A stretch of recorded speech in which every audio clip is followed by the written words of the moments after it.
conspiracy to commit murder. All right, y'all, you're locked in here to the Midwest Mayhem. I still always want to show up, and that's just, I have not lost any passion for the job. Welcome to the Midwest Mayhem Podcast with your host Tyler and Lockie. This is where small town stories, wild headlines, and real conversations come together. We also shine a light on first responders, veterans, and on mental health. Because every voice deserves to be heard. This is the Midwest Mayhem Podcast. I've been an open. Hey everybody, welcome back to the Midwest Mayhem Podcast. I am your host Tyler, and sitting here with me today is Chief Executive Officer of the Washington County Ambulance District. I've talked to quite a few of his employees so far, so now it's my turn to talk to him. He is the president of Missouri EMS Association, the chief clinical officer and co-founder of Paralign Health. With more than 2 decades of clinical experience and over 15 years of executive leadership, Justin has become a nationally recognized voice in EMS innovation, rural healthcare advancement, if I can talk today, and policy advocacy. I can't talk. Policy advocacy. From working ground and EMS early in his career to now leading major healthcare initiatives across Missouri and beyond, Justin has dedicated his life to strengthening emergency medical services, empowering clinicians, and improving patient care in undeserving communities. And where we live is rather rural. A little bit. So, Justin, thank you again so much for being here. I was very shocked when you sent us a message to have you on. I'm really glad to sit down with you and talk about some things. So, how are you doing? My pleasure, and I'm doing pretty good. How That's about good. you? I'm doing great. You have anything to say for our listeners? Any kind of opening statement you'd like to put out there? Sure. I read through, or as I listen to your top to bottom there, I think, wow, someone made me sound really good. I do wear a few other hats. I'm proud to chair the economics committee for the National Association of EMTs at the federal level. That's a great honor, and especially with the world we're in right now of payment and dollars and cents and rural health transformation. That's a process that's near and dear to my heart. I serve in for the National Rural Healthcare Association. I was the first EMS person invited to the table to be an EMS subject matter expert. So the diversity is really, really cool. My opening disclaimer is, though, while I'm happy to have all these fancy, cool titles, that the opinions today are mine and mine alone, and I'm not representing any organization. These are Justin's opinion on life, so fair warning. Well, maybe we'll start a segment and you'll come visit me again someday, and we'll just have a segment for Justin's opinions, because I think some listeners would like that. Well, that's scary. But, well, man, I'm really glad to have you here. I know you're a very busy person. You do a lot of good things for the community. I know I worked in the fire service when you first became a part of Washington County. Mm-hmm. Very different back then. You guys were running you hadn't been here very long. We were, for those of you watching our YouTube video, we were not at Frontline Army today. We were actually sitting at Washington County Ambulance District. Justin was nice enough to host us here with the district, and I'm so glad to be here. I've been here many times, taken many trainings. I've actually worked with Justin on some calls, and great guy. Cannot give you enough, man. But when I scrape the bottom they scrape the bottom of the barrel, I wind up on a call here and there, but that's about it anymore. It was always good to see you out there. We always got a good laugh if you were around, and you've got some really great people working for you. Well, thank you. We've had Sydney Horton. We've had Chandler on here. We've had Lockie, Sadie. We've had them all. So we're so happy to have them here. And their stories are very very important to all of us. And you can go back and listen to all their episodes on season 1 and hear what they have to say. But we're going to jump in with Justin today. So Justin, tell us about where you're from and what first drew you into EMS. This is a really long and convoluted story, so we'll try to ease it up. And a lot of the details are best observed with a cocktail or a beer. So I actually grew up in California on a cattle ranch. Everybody thinks California, they think big city. Mm-hmm. Yep, that's exactly untrue. So if you look towards more the Central Valley, you have tons of farming, and I grew up about halfway between the Central Valley and the coast on a cattle ranch in the middle of nowhere, no electricity, and we had solar power and generators and off the grid before it was cool.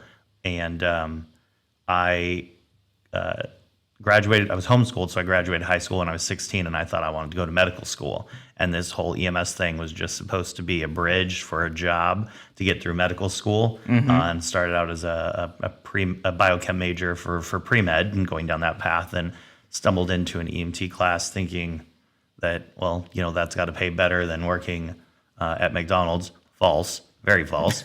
Learned that lesson the hard way. And there was an opportunity to go to paramedic school before. Historically, my first job was in Santa Barbara County, working as an EMT. And historically, everybody went either down to Los Angeles to Daniel Freeman for paramedic school at UCLA. That was probably the number one. But there was a program that came to Santa Barbara, and it was hit and miss on if it was going to stay or if it wasn't. And so when the opportunity came up to go to paramedic school, I went, oh, why not? Then I'll make a little more money while working through this college thing. And then 22 years later, this July, I will have worked full time for an ambulance service of some sort, or I guess I should say healthcare entity. I did ground in California, then went to the mountains of Colorado at Summit County Ambulance Service that doesn't exist anymore. It's now fire-based and split into two. And from there, then I went to Fly in Arizona, and I worked as a flight paramedic, and that's where I got my first leadership experience as being a base manager and then a regional manager. Did a little bit of time in hospital operations, worked at other districts in Missouri, all in the clinical quality world, leading clinical quality education. That was really my passion, was patient care, and stumbled into Little Washington County Ambulance District that I said, I'll give you 3 years.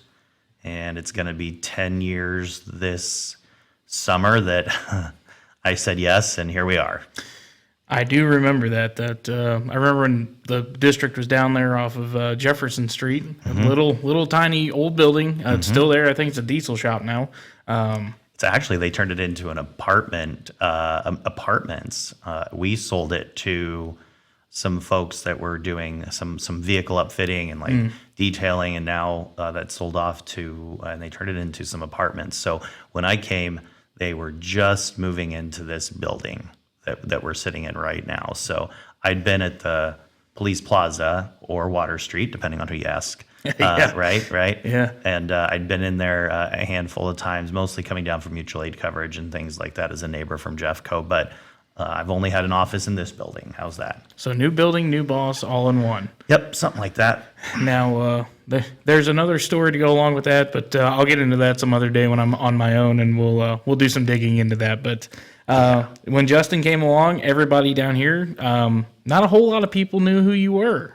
You were kind of mysterious for a little while. Yeah, I was we're one all of those like, damn outsiders. We're like, who the hell is Justin Duncan, and what's this guy going to do? And here we are 10 years later, and I can say, man, you've done a fantastic job. Well, I have a really good team of people that make things work around this organization, and I just empower them. That is my philosophy on leadership. I believe in the servant leader model, that the most important resource we have is the line level clinician, the line level person that greets the public. They make the place or break the place. I just sit in the background and stir the pot. Well, that's a good way to put it. So was there a moment or a person who inspired you to pursue this career path? Did you have somebody say, I think you would be good in EMS, or someone you looked up to? No, I had no plan on staying in this. The entire plan was go to medical school, and I saw it as so when I graduated high school at 16, I wanted out of the sticks and out of the rural area, and I wanted to go to the big city, right? And then realized, well, it costs money to do that, and so I kind of just stumbled into it. Now, I will say that when I was 16 and I started EMT school, it's because I realized I was working as a student worker in the athletics and physical education department at Allen Hancock College. I thought I could get into UCSB right out of being homeschooled, and then realized how much that cost. So we pivoted to community college. And so I was working as a student worker, didn't make hardly any money at all, but they had an athletic trainer. And so bonded with him and started learning simple things like ankle wraps and doing some injury rehab folks with them, and when the chiropractors would come in, and it was really interesting. And I knew I wanted to go into medicine. Where when I started EMT school at 16, I was the youngest person in history at that point in time that had started EMT school, and I graduated when I was 17, and I was pre-national registry.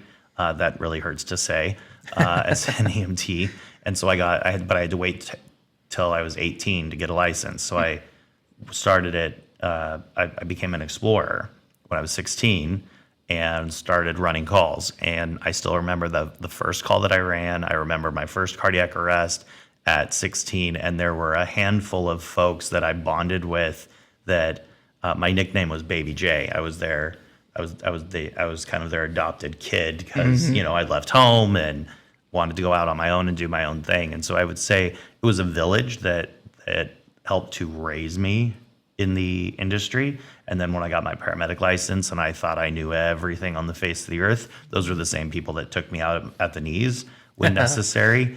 And really every experience that I've had has pushed me to go further. So the folks in California knew that, I wanted to progress and go further. And so then the mountains of Colorado opened up and went on vacation and threw an application in. They never hired people full-time from the outside. Somehow I got hired full-time from the outside. Cool. To Summit County, Colorado, we shall move.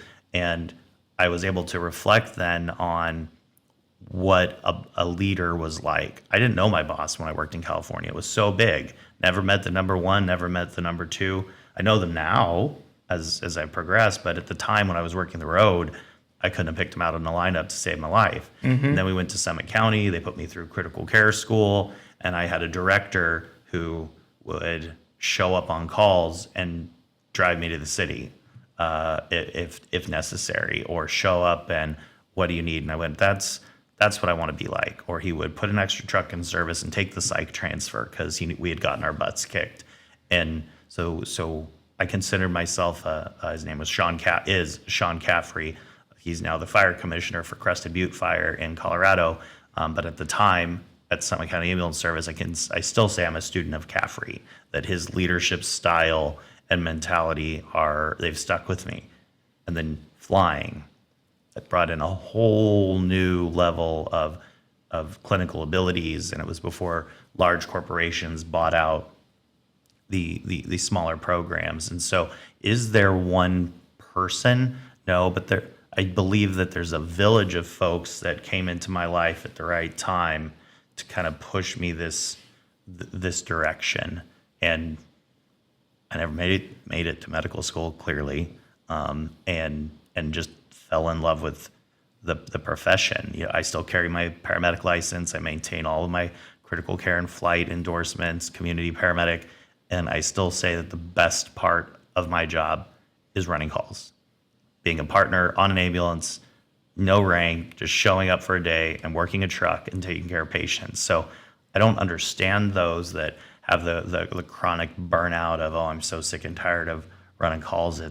I'll go run calls any time of the day. Who wants my chair? Yeah. I'll trade you. Yeah. Trade. You can have that. I'll be first out for everything. Let's go. I was the same way in the fire service. I served as a captain on the department I was on. And there was a lot of times that I would be in command of a call, and you're standing in the yard with the radio, and you're like, man, I really want to go play. Absolutely. I want to go do something. I don't want to just stay in here anymore. So you and I definitely bond on that. So, and that's what makes a good leader. That's what makes somebody that can lead a full district like you are now, is being willing to go jump on a truck and do what your paramedics and EMTs do. Yeah.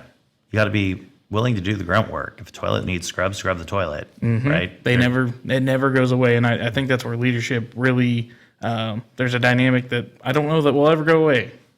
So, well, I'm really glad you had a village to help bring you into this work. And it's amazing that you didn't even plan on staying in it, and you have come as far as you have in the sticks of Missouri. Welcome back to the sticks, by the way. Well, and that was the funny part, is I went to the big city and went, I don't like this. So as soon as I could get out of it, I tell people when I travel all over the country and talk about things, and when I tell them where I'm from, I say we have more cedar trees than people, and that's the way we like it. Exactly.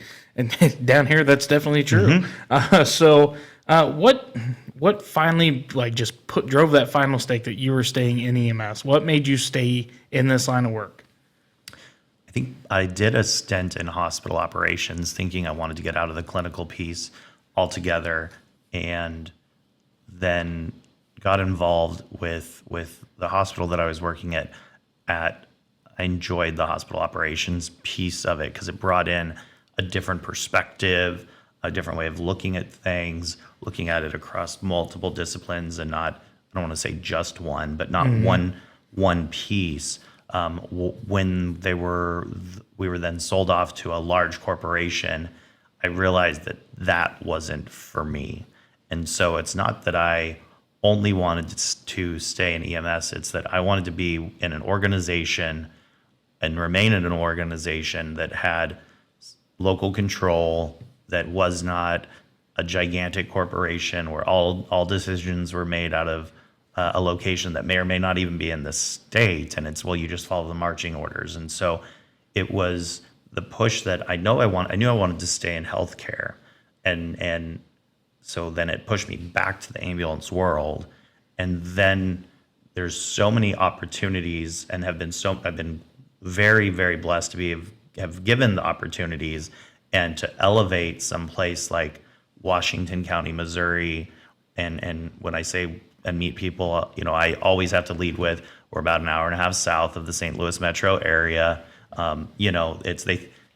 It has given me the opportunity to have the platform to stay. I still live in rural. I still work in rural. We still battle problems that are rural. And at this point,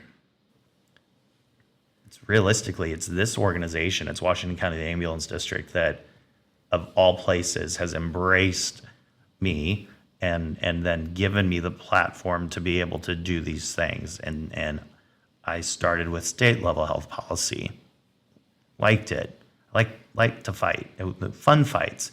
And then now at the federal level, different players, same game, right? And to be able to go into a room and have a professional disagreement, I find that really, really engaging, and I like it. And so this organization has changed me, that I didn't think I would, one, ever be here for more than 3 years, maybe 5, and then 2, I have no desire to go anywhere else at this point. So I would have to say that I always wanted to create a home for the land of the misfits. I always felt like I was a misfit, and you were awkward with certain people, and I feel like we've built that here, and we have folks from all different backgrounds and walks of life, and we've created that home for all of the misfits, and we embrace you. So I have no desire to leave.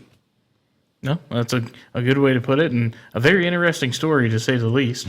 I do want to ask, how did you end up in Missouri?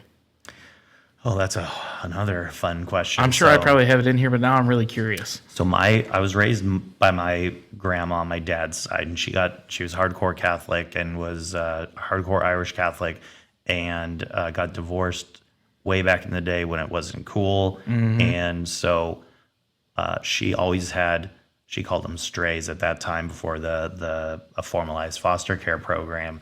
And so she had what we would call now foster kids that would come and that would go. And she fostered, her name was Felicia, and she was my dad's age. And she had run away from home, which was Waterloo, Illinois, of all places. And so her uncle came looking for her and found her and became lifelong friends. And as kids growing up, we knew him as Uncle Buddy. And well, one day, Uncle Buddy moved in a trailer right next to my grandma's house. And I was young and didn't realize what was happening there. And then she got her marriage annulled through the Catholic Church. And then one day there's going to be a wedding, and then Uncle Buddy is now Grandpa Buddy.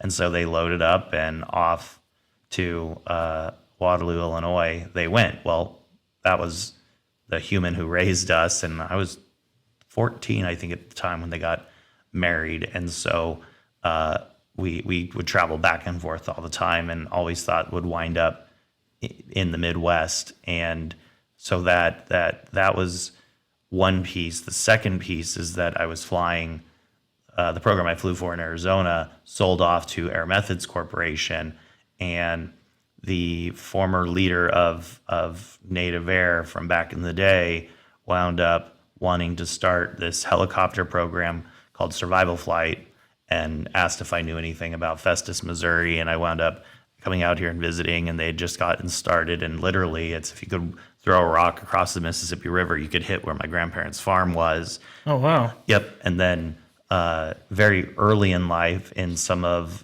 visiting the Midwest, I met who is now my husband, and we started dating, and he actually moved to California with me. And then his family's all from the Midwest. And so we had the opportunity from Jeffco, that's where all his family was from at the time. And so when the Survival Flight program had the opportunity and it was coming off the ground and going to expand, I was ready to walk away from a large corporation that took over our helicopter program. I was a regional clinical manager, so I had all of Western Arizona at that point in time. And so the opportunity opened up to come to a smaller program. And then that's where I got into hospital operations, dabbled in that world a little bit. And then this whole ambulance district model of care was nothing that I knew about.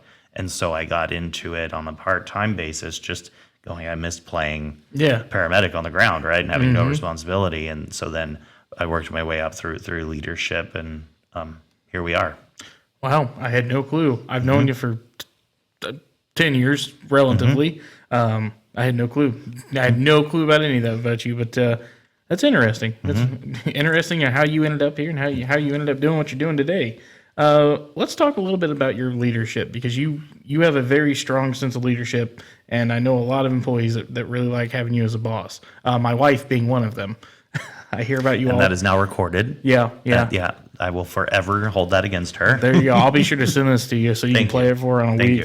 Thank you. So you've worked from clinician all the way to CEO. What was your driving force to accomplish this in such the period of time? I had no desire to be the chief, the CEO, the administrator. I had zero desire for that. I wanted to, and I think it's why I bonded so much with education and quality, was that outside of working the road, that's where I felt the greatest impact could be made, whether it was initial education, right? You're a new EMT, or going through EMT school or paramedic school, or taking a student. That was always my passion, using a clinical quality process or a quality process to evaluate a problem. And is that problem a system issue, a person issue, or is it across the board?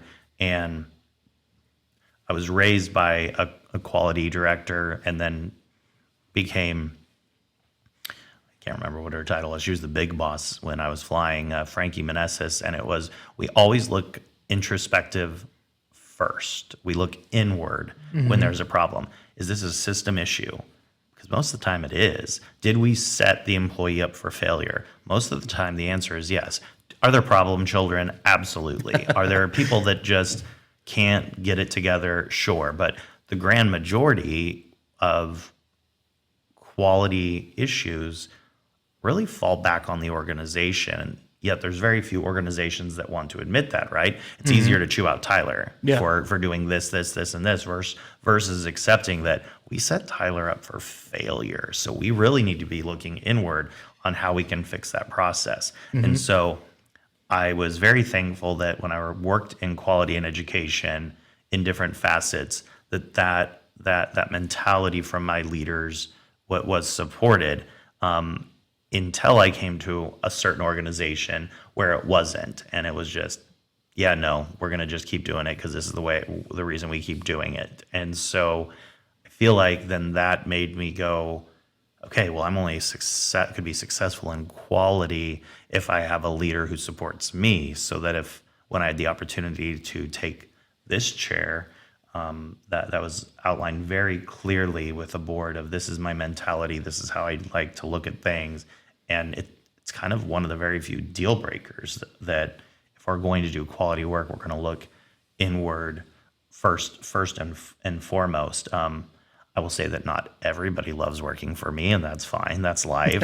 And I think some, it depends on the day of the week. And that's just reality, right? Oh, absolutely. Yeah.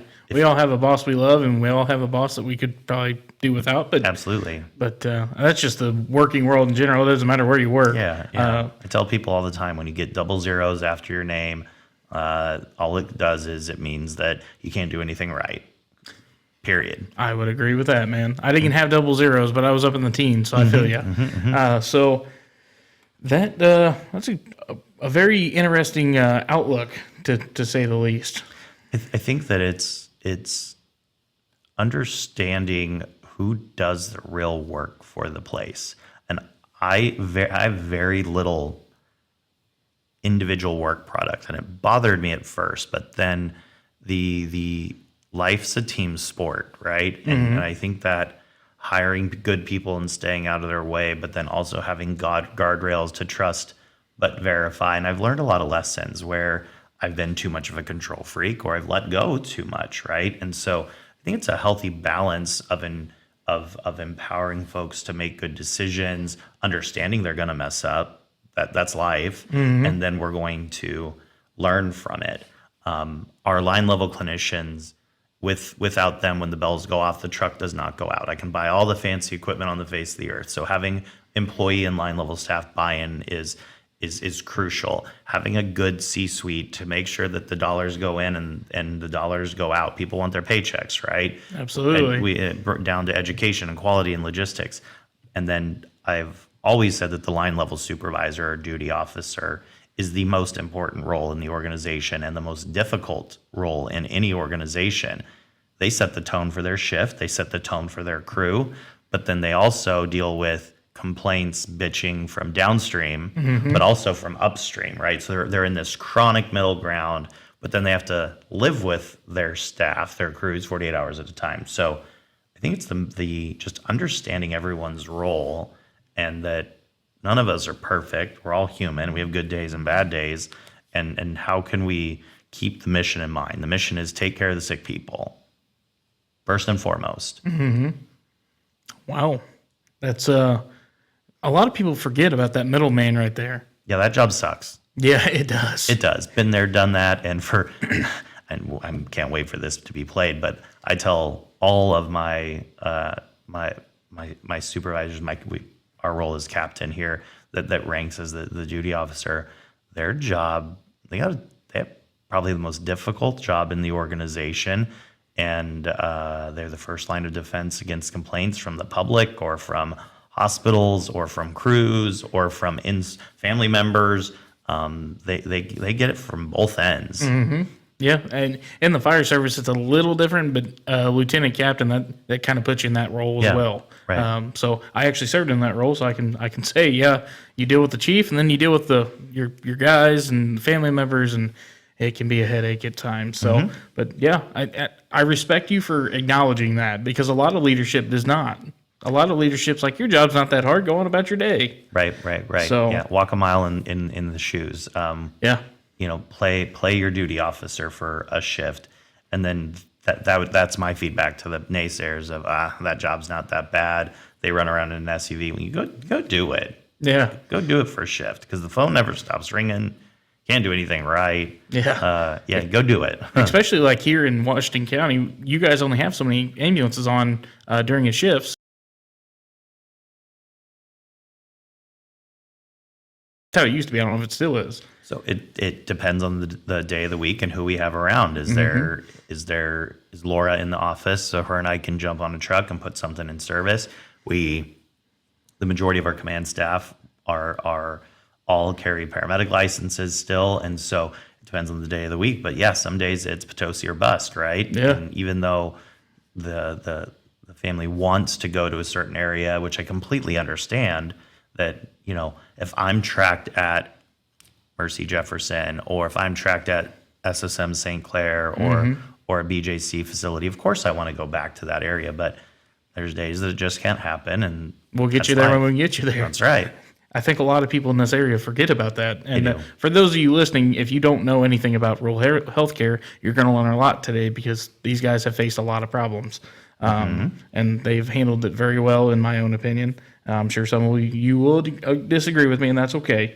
But so, how did your experiences on the ground and in air EMS shape you to the leader you are today? Because you say you still like to go out on the truck and play. So how did that shape you into being who you are? I think running the calls and having the diversity of working ground, air, in hospital operations, in clinical setting on the hospital side as well, it gave me the opportunity to look at an issue from a well-rounded perspective, right? If there's think of a complaint. Well, if it comes from the hospital, it's okay, well, I've done that job. So let's look at it from both sides, right? Because, I don't go in and just magically say, we're amazing, we're perfect. Now, I've always said that I'll take the heat for it. My only disclaimer is I don't like being lied to, and I don't like surprises. So you can literally do anything as a staff. I would like to get a heads up if I'm going to get a phone call and get chewed out. I think that well-rounded diversity shaped me to be able to now sit in the chair and go, I've done the line level role, and I've worked on the ground. I've worked in the air. So when they say, oh, I can give you a 10-minute ETA, I can look and go, well, that's a bunch of bullshit, because I know it takes you at least 5 to get off the ground. And if you're in a twin engine aircraft, it takes longer than that to just start the thing up. And right, so you're able to, or in the hospital world, if the pushback is, well, you can't do this or you can do that, or why this, why that, it's, well, I've worked in your shoes. And then the health policy piece, understanding laws and regulations and the history behind them. In Missouri, most of our regs were written in the late 70s, early to mid 80s. And while some of them have evolved, not all of them have. And so you have to have those historical perspectives to be able to then lead an organization or a system of care, or decide what battle do you want to fight? Because you can't pick every battle. And I think all of those experiences have shaped me. I worked for people that I knew that I don't want to be like that, which is almost more important than, that's a person I would like to emulate and learn from. But knowing what you don't know is often more important than knowing what you do know.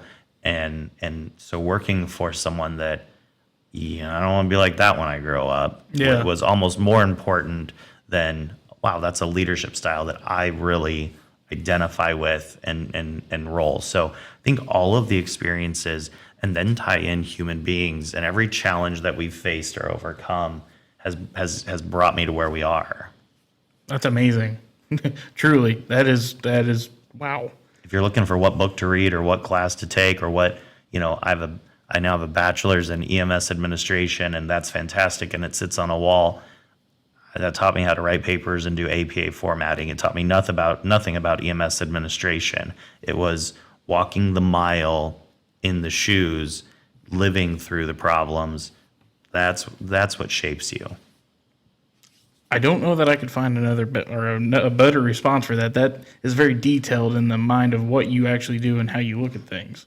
I can bullshit my way through just about anything. But, I think we all can in some aspect. But I mean, with you battling the state and federal level, and I know probably in the last year and a half, 2 years, no matter your political stance, we all know what the world is, how it works, and how it's been being ran.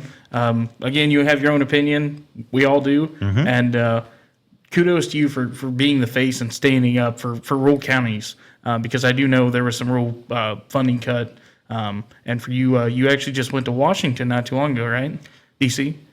So yeah, when I walk the halls or I put on a health policy hat, I'm not red, I'm not blue, I'm purple. Yep. And the mission is the mission at hand is the goal, and the mission is to take our industry, move it forward, and ensure its survivability. I've been to Jefferson City, our state's capital, of course, and Washington, D.C., more times this year than I can probably count, with more on deck. And a lot of that comes down to the time cycle of appropriations and different committees of jurisdiction, and the timeline of Congress and how to move bills at the state level versus the federal level. It's been an amazing learning opportunity at NAEMT. Kim Champy Krennic is our Director of Government Affairs and lobbyist, and has taught me so much about timing and when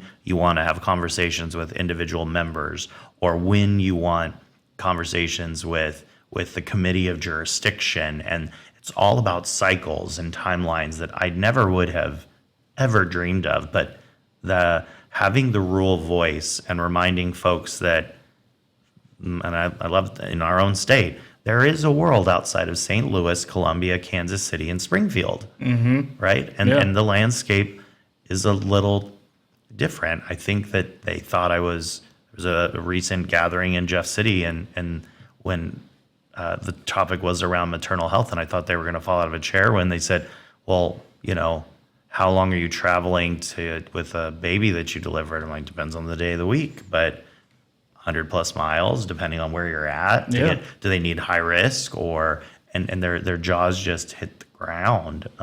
So I think still having that relevance of saying, I've sent people to their kitchen to get saran wrap to put a neonate in, and because the parents did not want the child, I put them in my coat and did chest rewarming of babies. And think that folks on high need that reminder that little people still exist. They do, and that a couple of mentors very early on taught me that whether you're walking that, and first it was walking the halls of Jeff City because I was extremely intimidated, and the reminder that is our house. Irregardless whether you're a Republican or a Democrat, that is our house, and our state reps and senators and office holders all the way up to the governor, they're borrowing it from us. They don't own it. And so then taking that same mentality to Washington, D.C., and that is our house. The white, that's ours. Different people occupy it for different periods of time. They represent us. They forget it. They forget it quite often that they represent all of us, and it should be our values and our opinions and our needs that get reflected. So I think it's extremely important for the up and coming group. I love taking new ones. We're getting ready for Jeff City, our EMS Day on the Hill, and there's a 2/3 of the folks that are going from this area have never been before. Well, it's taking that next generation and building them up to be comfortable speaking to a state rep or a senator and reminding them they still put their pants on one leg at a time. They're still human beings. Go talk to them. Some of them just wear a suit. Yeah, exactly. I only wear a suit if I absolutely have to. Felt that, man. I felt that. T-shirt and jeans is my go-to. Amen. But well, kudos for you to look at the next generation and to teach somebody to stand up because eventually you will retire. I hope so. Eventually you're going to make some more of that salsa that I really like, hopefully. That's all. I want to retire and raise rescue animals and make salsa, okay? That's life. Well, buddy, I'm all for funding your salsa business, so that stuff's pretty good. But teaching the next generation, not only EMS healthcare, but leadership to stand up to fight for rural healthcare is a very important thing, and I think you're doing a great job with it. I know I hear a lot from Maria and how proud she is to work where she works, and she loves all you guys here. So that is also on recording. I'm sure I'll get hit for that later. But there are days that we have Spicy Maria that I love Spicy Maria when it's not directed towards me. So it's great. It's wonderful to be an observer. Yeah, when you're married to her, it's not so fun on that end. But let's talk a little bit about your leadership and some vision and some balance. How you manage to balance this place plus have a home life and your salsa making and stuff of that sort. How has leadership changed your perspective compared to working on the truck? First, work-life balance. There is none. How's that? I work. That's fair enough. I work 7 days a week. However, mindless work, and that, I know that sounds completely silly or ridiculous, but just leaving the phone inside and going outside and playing with the animals or the dogs, or cutting down a tree or burning a burn pile, just nothing that there's no decision to make. There's no piece of paper that you're going to have to sign that's going to make someone mad just to go out and do absolute mindless work. I find the most therapeutic over anything. Don't need fancy vacations. Don't need to go on big cruises. I'm very, very, very happy just being home, not having to be on, if you will. Oh, yeah. And just walking around in shorts and a t-shirt with zero responsibility.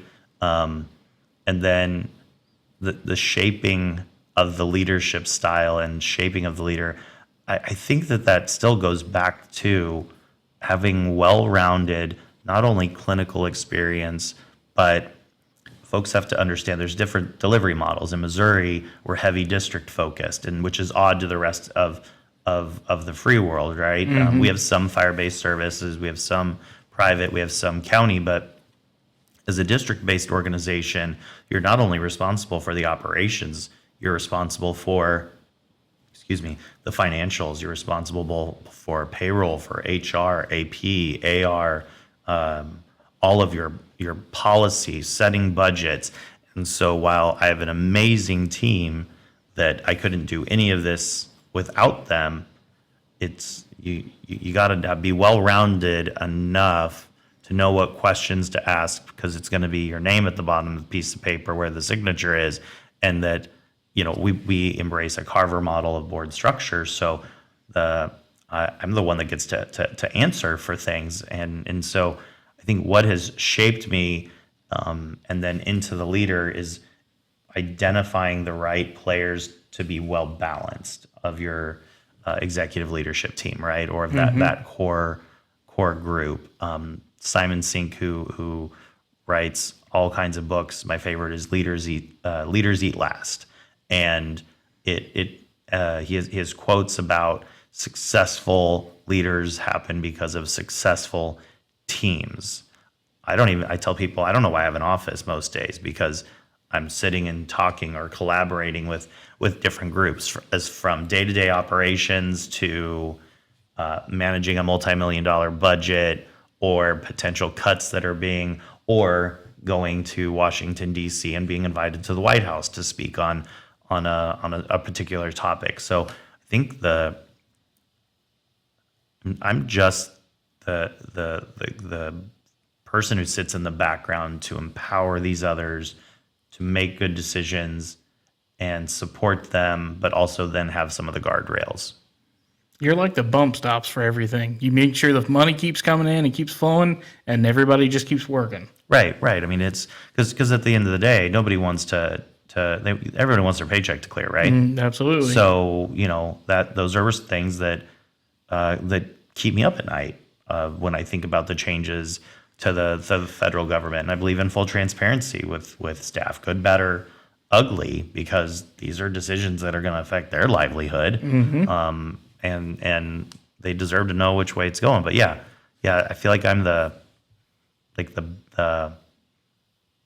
bumper guards for you go bowling and they put up the bumper things for the kids. It's so it bounces here and it bounces there. As long as it doesn't go in the gutter, you're exactly. good. As long as it doesn't go in the gutter, you're good. Well, good. That's a good way to look at it. I think that's the first time I've ever used that reference to begin with. It might be the only time I've ever used that reference. Easier. Yeah. I might still have to use them when I bowl, because Maria's a way better bowler than I am. But that's funny. Oh yeah, you ought to see her bowl. She loves it. So innovation and some defining moments here, and then we're going to go to a commercial break here in just a little bit. But you've been deeply involved in mobile integrated healthcare here in Washington County. You helped develop that project, and it's an ongoing thing here. And community paramedicine, which is a part of the mobile integrated healthcare. What drew you to that vision? So when people think about our industry, they want to use the word emergency medical services, which yes, and that's how we were founded. However, as I've gone through my career, we are less and less emergent care and more primary care, or in areas where we're the only access to healthcare, folks don't know what to do, so they call us. And The healthcare system in 2026 in the United States of America is extremely difficult to navigate. And I'm a chronic disease patient. I have Crohn's and have had struggles over the last 5-6 years of navigating the system as and not to put anybody down, as an educated person with 22 years of healthcare experiences and still hit roadblocks with just getting medication through prior approval or getting appointments and go, no wonder people just say screw it and call 911. So my vision was not novel, really. There were pre-pandemic, lots of programs all over the country, most of them urban. In Missouri, we had a handful of programs as well that were functioning, are still functioning, and they do amazing things. My friends at Cox Health have a beautiful program. Kansas City, Missouri Fire Department, yes, they're a muni. Amazing, beautiful program with what they're doing. But though the goals and objectives of those programs are different than, say, what we are looking at. And so it started as some pilot projects with partners pre-pandemic. And then when the pandemic hit, it just went and took off. We were lots of grant projects, lots of collaboration, lots of things that folks went, well, how did you do a COVID vaccine clinic and put 18,000 shots in arms? Well, we've worked with public health my entire career for flu shot clinics. So it's just a different shot in the arm, right? And so it brought out the ability for us to be recognized at the state level at first, that, wow, your rural folks have banded together for years and had to figure it out. And I've been the one to call them out and say, because the money goes to the big cities. Yeah, it doesn't come here. Nobody worries about us. So we've always had to figure it out, how to gather your players, get everybody at the table, and divide and conquer. If it's a healthcare issue, okay, well, your healthcare leaders are going to lead it. If it's a large commercial fire, we had one of those a handful of years ago with the junkyard on fire. I am not the person to lead that initiative. I'll set up your rehab and we'll make sure that everyone's safe. But that I'm not the person that should be in charge of that situation. And so I think that it was formed initially out of necessity. And then now that we have done it for so long, folks are recognizing the ability that we have from a data-driven quality metrics standpoint to show we absolutely have the ability to sit in someone's living room and render primary care in consultation with the patient's primary care provider and utilization of telehealth when necessary. Think about our rural areas. We have 21 hospitals that are on the red list right now of closing in all of Missouri. So we've always been recognized as first responders, and now I throw in, but we're also last responders, because in a lot of areas, not only in our state, but across the country, EMS is the last form of healthcare that's available 24/7, 365 in these rural communities. And I say form of healthcare, and now I'm going to put some sarcasm in it, but the federal government doesn't recognize us as healthcare providers. We are only a form of transportation. So the only way that we get paid, according to CMS and from Medicare, is if we take you to the hospital. Only way that we get paid. So we're incentivized to cost the system the most money possible. And if you're in a rural area with no hospital and you're going an hour one way, is that really good for you when we could treat you in your home, get you looped in with primary care or a specialty service, arrange for non-urgent transportation? And so it was really a common sense approach that was recognized by HRSA, or the Health Resources Service Administration. We took an innovation challenge, a primary care innovation challenge. We took first place for our program in Washington County with our collaboration initially with Great Minds, and it's just expanded. And so there, at our structure in the state of Missouri is that we have a state advisory council that is governor appointed to provide guidance for EMS initiatives to the legislative bodies. And so somehow in this, I became the chair of the MIH-CP subcommittee for the state. And when you look at the map from 8 years ago or a little longer than that, you have 5 or 6 programs dotted across mostly the metro areas. And now if you look at it today, it's about 70% of the rural areas that are covered by some form of an MIH program, because the issues we have in Washington County are no different than when I talked about my friends in Adair County or over in Carroll or Caldwell. They're all the same, just a little geography differences, and good or bad, right or wrong, depending. I don't care which side of the aisle you're on. If we close 21 hospitals in our state alone, that is going to be a massive impact to the system. And who's left to pick up the pieces? EMS. That's right, we are. So I find it very important to make sure that those in Just City and those in DC understand that. And then someday I would really like to be recognized as a healthcare provider, because we render folks healthcare. My folks render healthcare every day. Sometimes they take people to the hospital. And there are times that a clinic would be more appropriate for you. A crisis stabilization unit for folks in mental health crisis would be more appropriate than an emergency department. Not saying that, we don't need hospitals. I'm never going to be able to do a diabetic eye. I won't say never. Never say never. Diabetic eye exams are done in eye doctor offices. Cool. Well, let's arrange non-urgent transport. We're always going to need specialty care. People are still going to have heart attacks. They're still going to crash their cars. They're still going to have strokes. They're still going to break bones. The hospitals aren't going to go away by the integration of mobile integrated healthcare, community paramedic work. It's the landscape and who they get. I'll die on the hill that if we're rendering primary care out of an emergency department, we got a broken system. There's much better options than that in 2026 in the United States of America, and I'll die on that hill all day long. So I think the pandemic brought lots of negative, but it also brought some positive. And for the first time ever in the history of my industry, we were asked, don't bring patients to the hospital, especially during the peak of the Omicron mutation. We had hospitals overwhelmed and people were dying, and that just was what it was. So we said, okay, if you're going to let us keep people at home, you're going to have to pay us. And so now we have CMS data to be able to back up that, oh wow, we kept patients at home and we did a good job, and they like it. And so there's really no going back.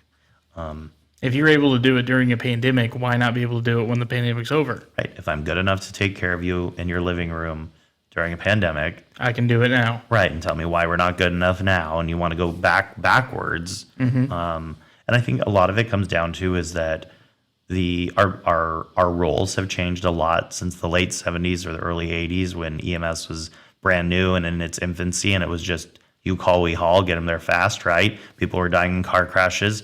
Let's get them to the hospital, and then let's do some care on the way. To today, that's a piece of what we do, but 80% or more is non-emergent care that we handle. And so while the medicine has evolved, the payment mechanisms and the recognition hasn't caught up with it.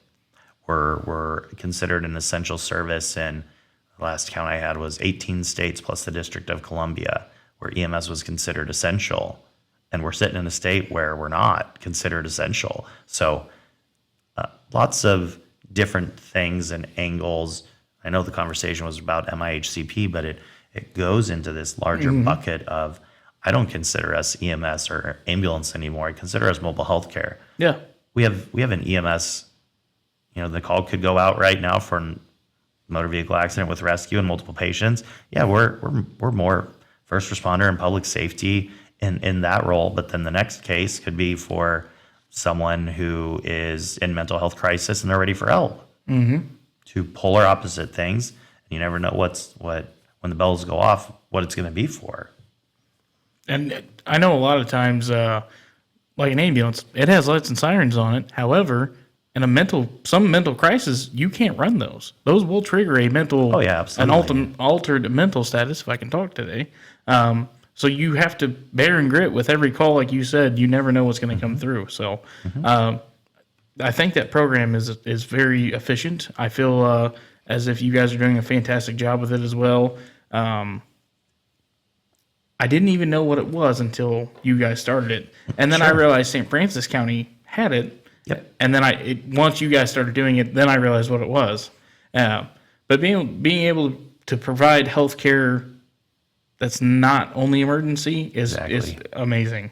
So. Right. And St. Francis County had been doing it for a long time prior to us and under some different contracts. And our program really evolved because of the pandemic and then the needs of our community, right? We knew we had all these sick people that called 911 all the time, and then magically they were scared to go to the hospital, so they stopped calling 911, and we knew that they didn't just poof magically get better. So it literally just started with, let's go get a list of our frequent flyers and go knock on their doors and check on them. Yeah. I mean, that's rural healthcare is there's so many moving parts. And again, to you, man, because you deal with a lot of it. I definitely couldn't do that as a full-time job. It'd probably drive me nuts. But I'm not sane, so I'm medicated enough to sit here and keep a smile on my face, right? There you go, man. I know it's amazing that Little Washington County is now nationally recognized. Yep. And you and your team done that. How does that make you feel? So it makes me extremely proud with, folks want the rural health transformation dollars, that the $50 billion that from the Josh Hawley amendment, I think would be the appropriate word, the amendment or the addition to House Resolution 1, or commonly known as the One Big Beautiful Bill. When that NOFO or Notice of Funding Opportunity came out, we were very thankful that in the background we were having conversations with the folks that were writing that, and to see that Little Washington County, Missouri was listed as a best practice for use of mobile integrated healthcare and community paramedic work in rural settings. I mean, it makes you feel proud. Everything that we do is amazing. It's not amazing 100% of the time. However, to be referenced as from a national perspective, a best practice in integrating care in rural areas, thinking outside the box, it makes me feel extremely proud of a team that does the work, so that I have the ability to drive the message and go, look at what these really cool people are doing. Now let's quantify it, and bringing in those different subject matter experts from diverse backgrounds to help prove it. I'm not a health economist. I have common sense to go, if you went to the emergency room 100 times last year and after enrolling you in our program, you went 10 times next year, that's going to save the system some dollars. But the being able to then interact with health economists or epidemiologists to really study it from a scientific standpoint, I think is really cool, and that we're trying to do evidence-based practice. To say I'm proud would be an understatement.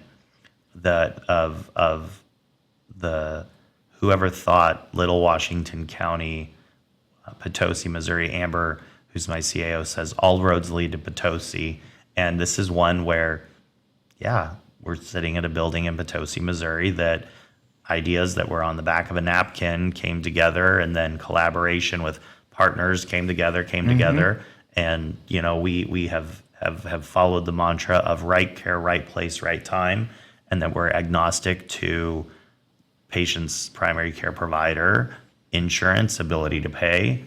You folks go take care of sick people.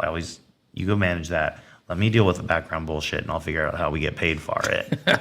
Yeah, there's a lot of people who don't want to do that, so kudos to you. And I didn't say I wanted to do it. I just said that I agreed to do it. Well, you're doing a good job, even though you don't want to do it. How about that? Thanks. I'll take it. Maybe we'll start a petition to move the arch here, and this can be the gateway. Right. Can we bring their money down with them, that'd be right? great, wouldn't it? I'd love that funding. So what do you believe is the biggest challenge EMS faces today, especially in rural communities? We've always done it this way. I like that, and I've said that a lot. If you've listened to our episodes, I've said that. It literally, and if you walk through these hallways, you'll see quotes by a very famous Rear Admiral Grace Hopper, who says, "But the most dangerous phrase in the language is, we've always done it this way." Mm-hmm. And I think that is the greatest holdup today. We should be building regional EMS systems. My kingdom, stay out. We're sitting in a county with how many fire departments or districts? 5, I believe. And then we have some partials with Sullivan and Terradalac, and right. So even take those out. Yeah. Right. To the redundancies that are required to maintain all of those, and it comes down to egos. I get it. Nobody. You go from 5 chiefs to 1, right? Mm-hmm. Nobody wants to give up their kingdom. I understand that. I think EMS and rural healthcare is, EMS, we're in the same boat. There are counties that have multiple ambulance districts or multiple service providers. Look at the St. Louis County area alone with, I lose count of, but it's in the 30s of the number of small 1 mile, 2 mile square districts. Well, they all have, or departments, depending on if they're a muni or not. Then they all have a chief and an assistant chief and battalion chiefs and this and that. And so I think our greatest challenge is we've always done it this way. We've always had this is my district, period, stay out, versus collaboration and breaking down silos, and not just within EMS, but within the greater healthcare community as a whole. I have the pleasure of going all across the country and talking to folks. There's my friends in Kansas. There's one area where EMS and public health is all combined. That's brilliant. They've band together. We work closely with our FQHCs and our clinics. So looking how you can work smarter under the same umbrella versus we've always done it this way. This is my kingdom, stay out. And if that's your mentality, I'll just give a prediction. Within 5 years, you're not going to exist anymore. Which I'm glad you said that. The last episode we just had, Del Whitener, he is a deputy chief now for St. John County Fire Protection District. So they're a county fire protection district. He was the chief of Kinsey Fire, and now he oversees 2 firehouses in St. John County. And he said within the next 2 to 3 years, I think, they would have been closing their doors at Kinsey had they not have developed that regional fire department. Yep. So same on the EMS side. I mean, we get notices.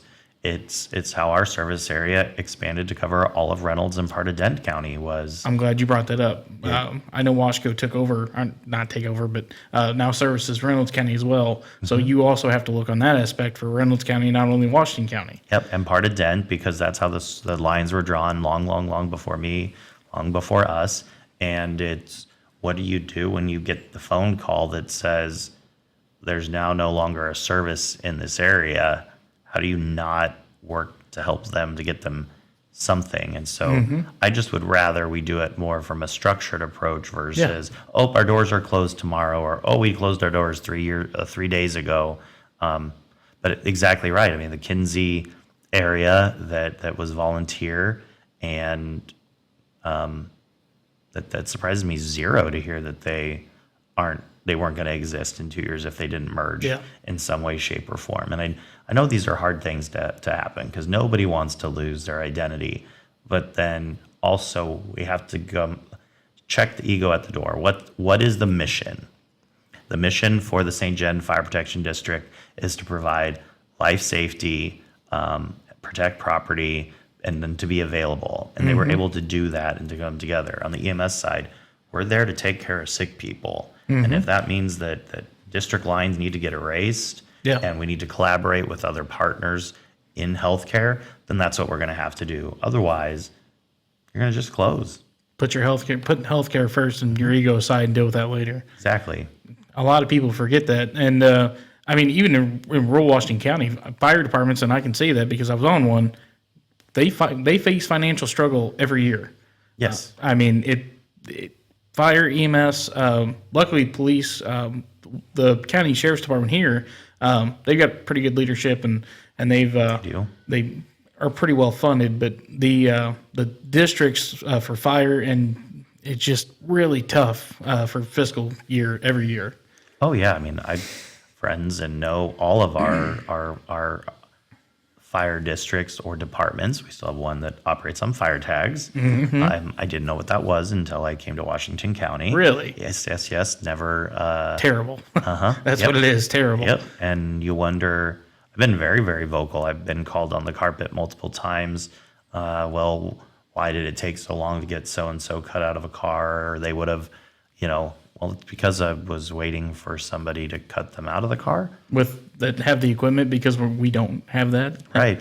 But The closest paid department was an hour away, and they were the first ones to get there. Yep, because Billy Joe Bob down the road works Monday through Friday. Yep, exactly. They have a job. Exactly. I wish more people understood that. If, as much as I hate to see it, and I say that because I served when it was all districts, I would love to see a regional district at some point, because you then have some kind of funding to keep somebody at a station at all point in times. Right. I think that I came from Jeffco, and I think of my dear friend Tommy Fitzgerald at DeSoto Rural, that I thought. Old Tommy. Oh, yep. I thought that they were the most podunk fire department I'd ever seen on the face of the earth. And it was, one or two guys on a truck. And they leveraged the resources that they had, and they were able to staff full time to a certain level, and then relied on volunteers to supplement, or now part-timers to supplement. But you knew that when the bells went off, you were getting somebody From somewhere.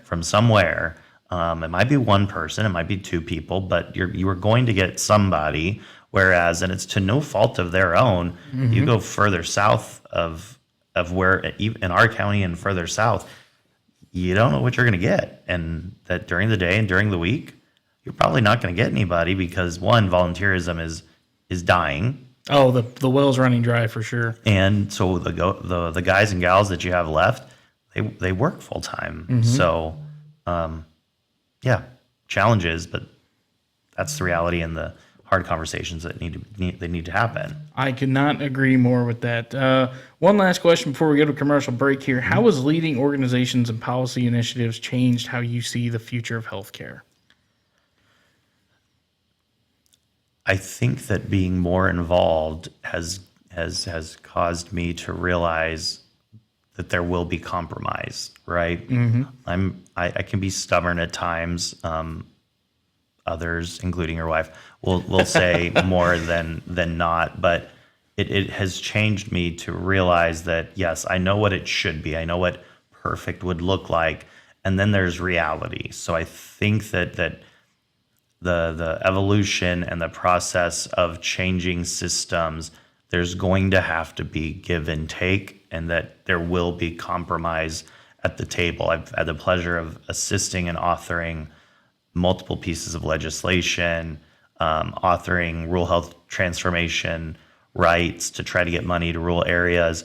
And you know that your first draft, you're not getting everything. But if you don't ask for the moon, you're not going to have a chance of settling a little further down. So compromise, right? Compromise. It's why I say that I'm purple, that I go in with the mission at hand, and that the goal is every piece of legislation that I've been have been granted the opportunity to be a part of. The goal that I learned from Kim Krennick was, you want bipartisan in the House and in the Senate. Period. End of story. So you got to come in with that mentality of, where's the compromise going to be on the right and the left, and so that you can get those sponsors and then gather your numbers. Because if you come in with a single side, you're just going to start a fight and you're not going to get anywhere. So compromise is a word that if you asked me 10 years ago, I would say, I don't want to compromise. Yeah, my way or the highway, right? But having gone down the path, it really has taught me the compromise and the battles to fight. And that reflects into my day to day. It's okay. every organization has their issues or their problems. And I look at things and go, is this worth the battle? A lot of times the answer is no, it's not worth it.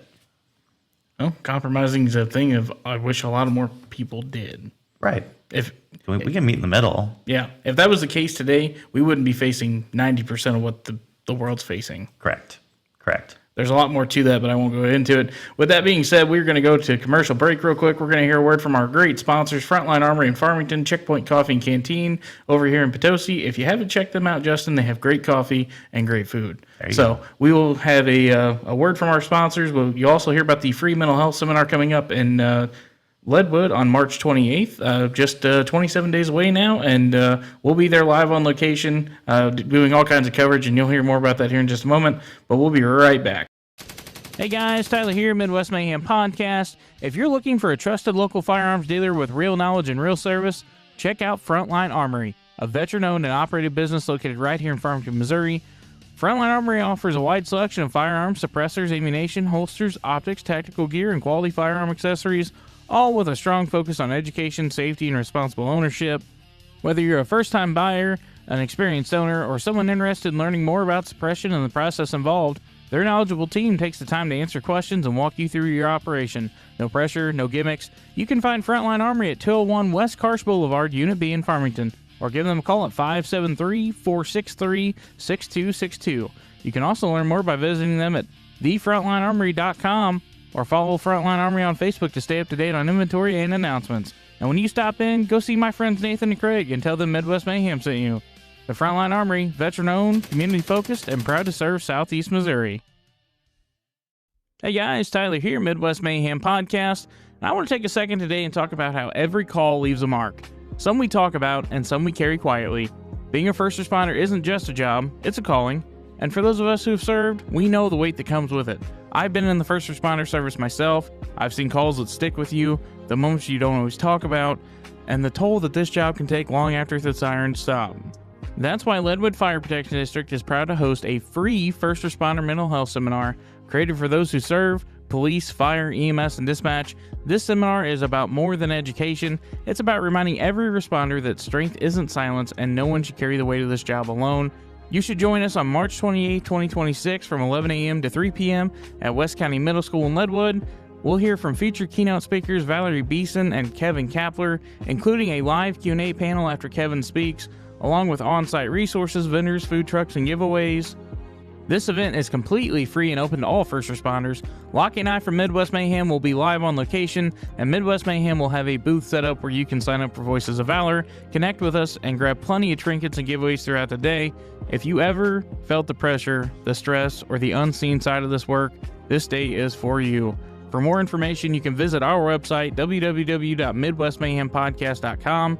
You can email Leadwood Fire at leadwoodfireprotectiondistrict@gmail.com, or you can visit our Facebook page or Leadwood Fire Protection District's Facebook page for more information, because taking care of others starts with taking care of ourselves. Attention Potosi, there's a new mission in town, Checkpoint Coffee and Canteen. This veteran-owned coffee shop isn't just about caffeine, it's about community. From rich espressos to hearty meals, every order fuels a story, yours, ours, and the heroes we honor every day. Step inside and you'll find more than just a cup of coffee. You'll find a place where veterans, first responders, and locals come together shoulder to shoulder. So whether you're starting your morning patrol, catching up with friends, or needing that midday refuel, Checkpoint Coffee and Canteen has you covered. Located at 205 East High Street in Potosi, Checkpoint Coffee and Canteen, where service never sleeps and every cup counts. Hey everybody, we are back from our commercial break. You just heard a wonderful word from our great sponsors over Frontline Armory, Checkpoint Coffee and Canteen. I cannot thank Nathan and Craig enough for letting us come over to Frontline Armory and record there almost every weekend. We are currently sitting here at the Washington County EMS District with Chief Justin Duncan here, but Checkpoint Coffee and Canteen, if you haven't been over here in Potosi, make sure you go check them out. Great coffee, great food. Support all of our first responders. Cannot thank them enough for everything that they do and supporting our mission here, supporting all of our first responder friends. You also heard a commercial about the first mental health seminar coming up in March, or at the end of March, should I say. We're going to be live on location, plenty of resources, 2 keynote speakers, Kevin Kapler, Valerie Beeson, all about mental health, all about first responders. Come out and enjoy the day with us. 11 to 3 at West County Middle School. I'm hoping to see plenty of my friends from back when I was in the service there, and it's going to be a great time. So we're sitting here again with Justin Duncan. We're going to jump into some more stuff with him, and we had a really good first half of this episode. I'm really excited for the second. So Justin, is there a call or moment that from your clinical years that you've been doing this for 22, 23 years you've been in it, that has just stayed with you, that just one of the, without breaking HIPAA obviously, but just one of those calls that just has been with you since it happened? There's a handful. Yeah. I don't think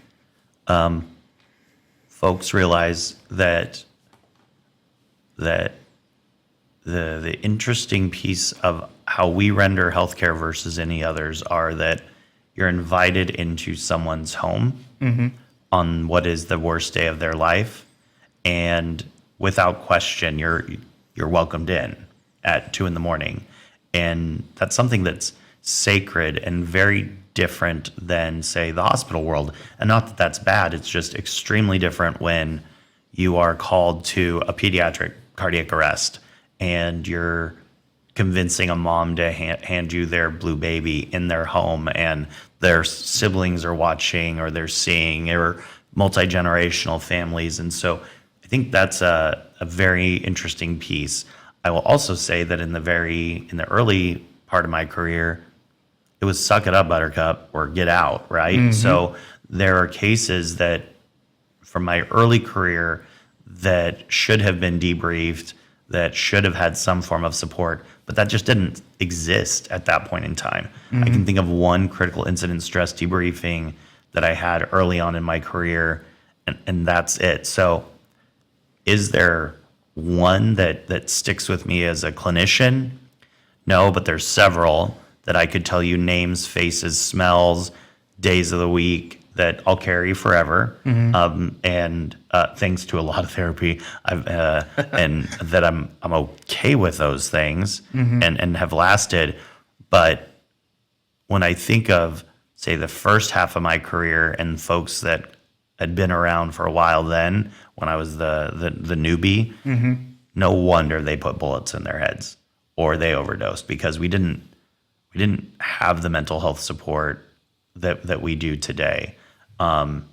And I know that it's where you want to go next, but the call that I just can't get out of my brain, and I probably won't ever, is Ashton. And it wasn't from the medicine standpoint.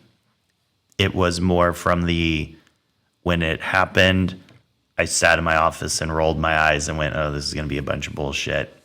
Why is Ashton's being dramatic, this and that. So I had bias. And if I have bias, then how would any of my staff not have that bias? So Ashton and we're not busting HIPAA because we've been given permission to talk and tell his story, and I know I'm not the first one, but that's one that still, I don't want to say haunts me, but I know that the medicine was good. The outcome, there was no changing the outcome. He was too damn smart. But it was more the mentality and the immediate jumping to having a bias of, oh, this is bullshit, he's being a drama queen, blah, blah, blah. And he was dead 3 hours later. Yeah. Well, with that being said, before we get into the mental health side of all of that, because I have a whole segment I really want to get into with you on that, can you share a call that can remind you after 20 years why you chose this profession? Just was it a great outcome, and just, I'm sure you have many, but that just reminds you why you do the job you do today? I think of a in going back to my Colorado days, there's very few calls that you can look back and say, if I didn't intervene, this person would have been dead. And I can't remember her name, but she was going to work at the gas station, and it was in Frisco, Colorado, and she was having chest pain, and she clearly was having a large cardiac event, and she was more worried about making sure that the gas station got open than herself. And so long story short, as we progress, she went into cardiac arrest, and we were able to resuscitate. And then that was in the day of thrombolytics were a thing for if it was, you were so far out, which they're still a thing, but the guidelines were a little different. And had we not intervened, she walked out of the hospital without deficits. And in our industry, that is very, very, very few and far between. And so that's one that comes to mind, that she walked out, and it would have been very, very easy to just blow it off as she didn't want us there. It would have been easy to blow it off as okay, canceled by the RP back in service, but insisting that, can we at least just check you out, please? And then this is now no bueno, and boom, but she would have been dead if that wasn't the thing. Excuse me. The others that come to my mind are those that we were at least able to let the family have peace and have closure. I think of a semi-recent patient in the community who was 7 years old and had a brain tumor and was terminal, and it was only a handful of years ago that we were able to pass in Jeff City pediatric DNR laws, and so unfortunately I was able to use some real life cases of please don't make us resuscitate someone who is going to have a negative outcome, but being involved in their care, honestly, more on the mobile integrated healthcare side of things than on the 911 side, is, parents would freak out and call 911, right? And so sitting with them to help them understand and navigate the process. And hospice is wonderful and amazing, but pediatric hospice often comes from the city when we could be there in a handful of minutes. So who does most of that negotiating with the parents and kind of where they at in the process? So I kind of think polar opposites. I think that, of course, it's really cool when your direct interventions made sure someone walked out of the hospital, or if you hadn't intervened, they would have been dead. But then on the polar opposite is helping someone understand that leaving this earth to whatever is next, that's part of life. None of us are getting out of this life alive, right? Yep. And there's we can get him back. We guarantee you, if the couple of kids I have in mind that were terminal, their hearts were good, so we'll get them back. And then now you force a family to make a horrible decision, whereas I can take on that burden, right, by pronouncing them versus having to attempt a resuscitation when the family's at peace with putting them into a pediatric hospice case. I can then take on that burden of saying they're dead. This journey's now ended, right? And they don't have to accept that. Yeah. But then that weight, we also have to acknowledge that weight falls on someone, whether it's me or it's you or another provider. Someone is making that call, and that you're going to carry it forever. Interesting.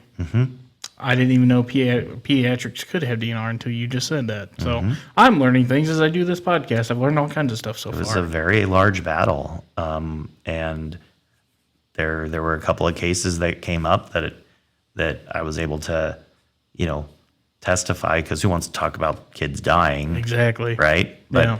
That is the reality, and think about your own family. Would you want them to be in a hospital in St. Louis on a vent and then having to make the decision to pull the plug? Or if you're at peace with it and it's your decision to have a do not resuscitate order, then you can die at home. I mean, every family and every culture is very different on what they want, and they should be granted those options. Exactly. I couldn't imagine having a terminally ill child and having to watch them be worked, be taken to St. Louis, right, and then having to make that decision. So for our listeners, when you say at peace, you don't mean they're okay with their kid no longer being here. It's Sure. They're they're okay with them being at home in the comfort of their own home. Right. They've gone through their grieving process, right? And or at least they're working through their grieving process. And if it's 100% up to them. If you want to go to the hospital, that's fantastic. If you're going to have a long-term stigma with your child dying at home, but what you're going to find is they want to be surrounded by their family and their friends and in their environment. And I think if I was in their shoes, I want to die at home. I don't want to die in some hospital with who knows what staff I'm going to get that day. I'd rather be at peace with, okay, I know that it's my time. And at home, you're loved. In a hospital, unfortunately, and this isn't all hospitals, but in a hospital setting, you're just a statistic. Right. I mean, at some point. Yeah. I mean, you're one of how many patients is that team carrying for that day, and how busy are their other patients, and right. So you don't. Again, not to knock any of the hospitals, that's just the reality of it. Mm-hmm. It's a hospice patient isn't a one-to-one care. Nope. Where you have one dedicated person taking care of you. So I think that everybody should have the choice on how they leave the world. And watching, unfortunately, I never thought I'd be advocating for a pediatric do not resuscitate. That's kind of a grim. Yeah, who wants to talk about, I said, kids dying and saying don't try to help them, but it's you are helping them. You're taking away their pain, you're easing their suffering, and you're taking care of secondary patients. If it's siblings, parents, grandparents, aunts, uncles, right? Your focus is not one patient. You now have a whole family, right? An MCI in the living room, right? And then how to interact in those situations. But it's so much easier to have the conversations ahead of time and be a part of their end of life journey, so that when the time comes, that family knows that you've walked the mile with them. And to me, that is something that we should be very honored to be asked to be a part of that, and to be trusted to help drive and support their decisions. That's a very valid point. I've never thought about it that way until you just said that, but yeah, for sure. Good point. And kudos to you for being that person to take that on. And I'm sure you were part of that battle in Jeff City, correct?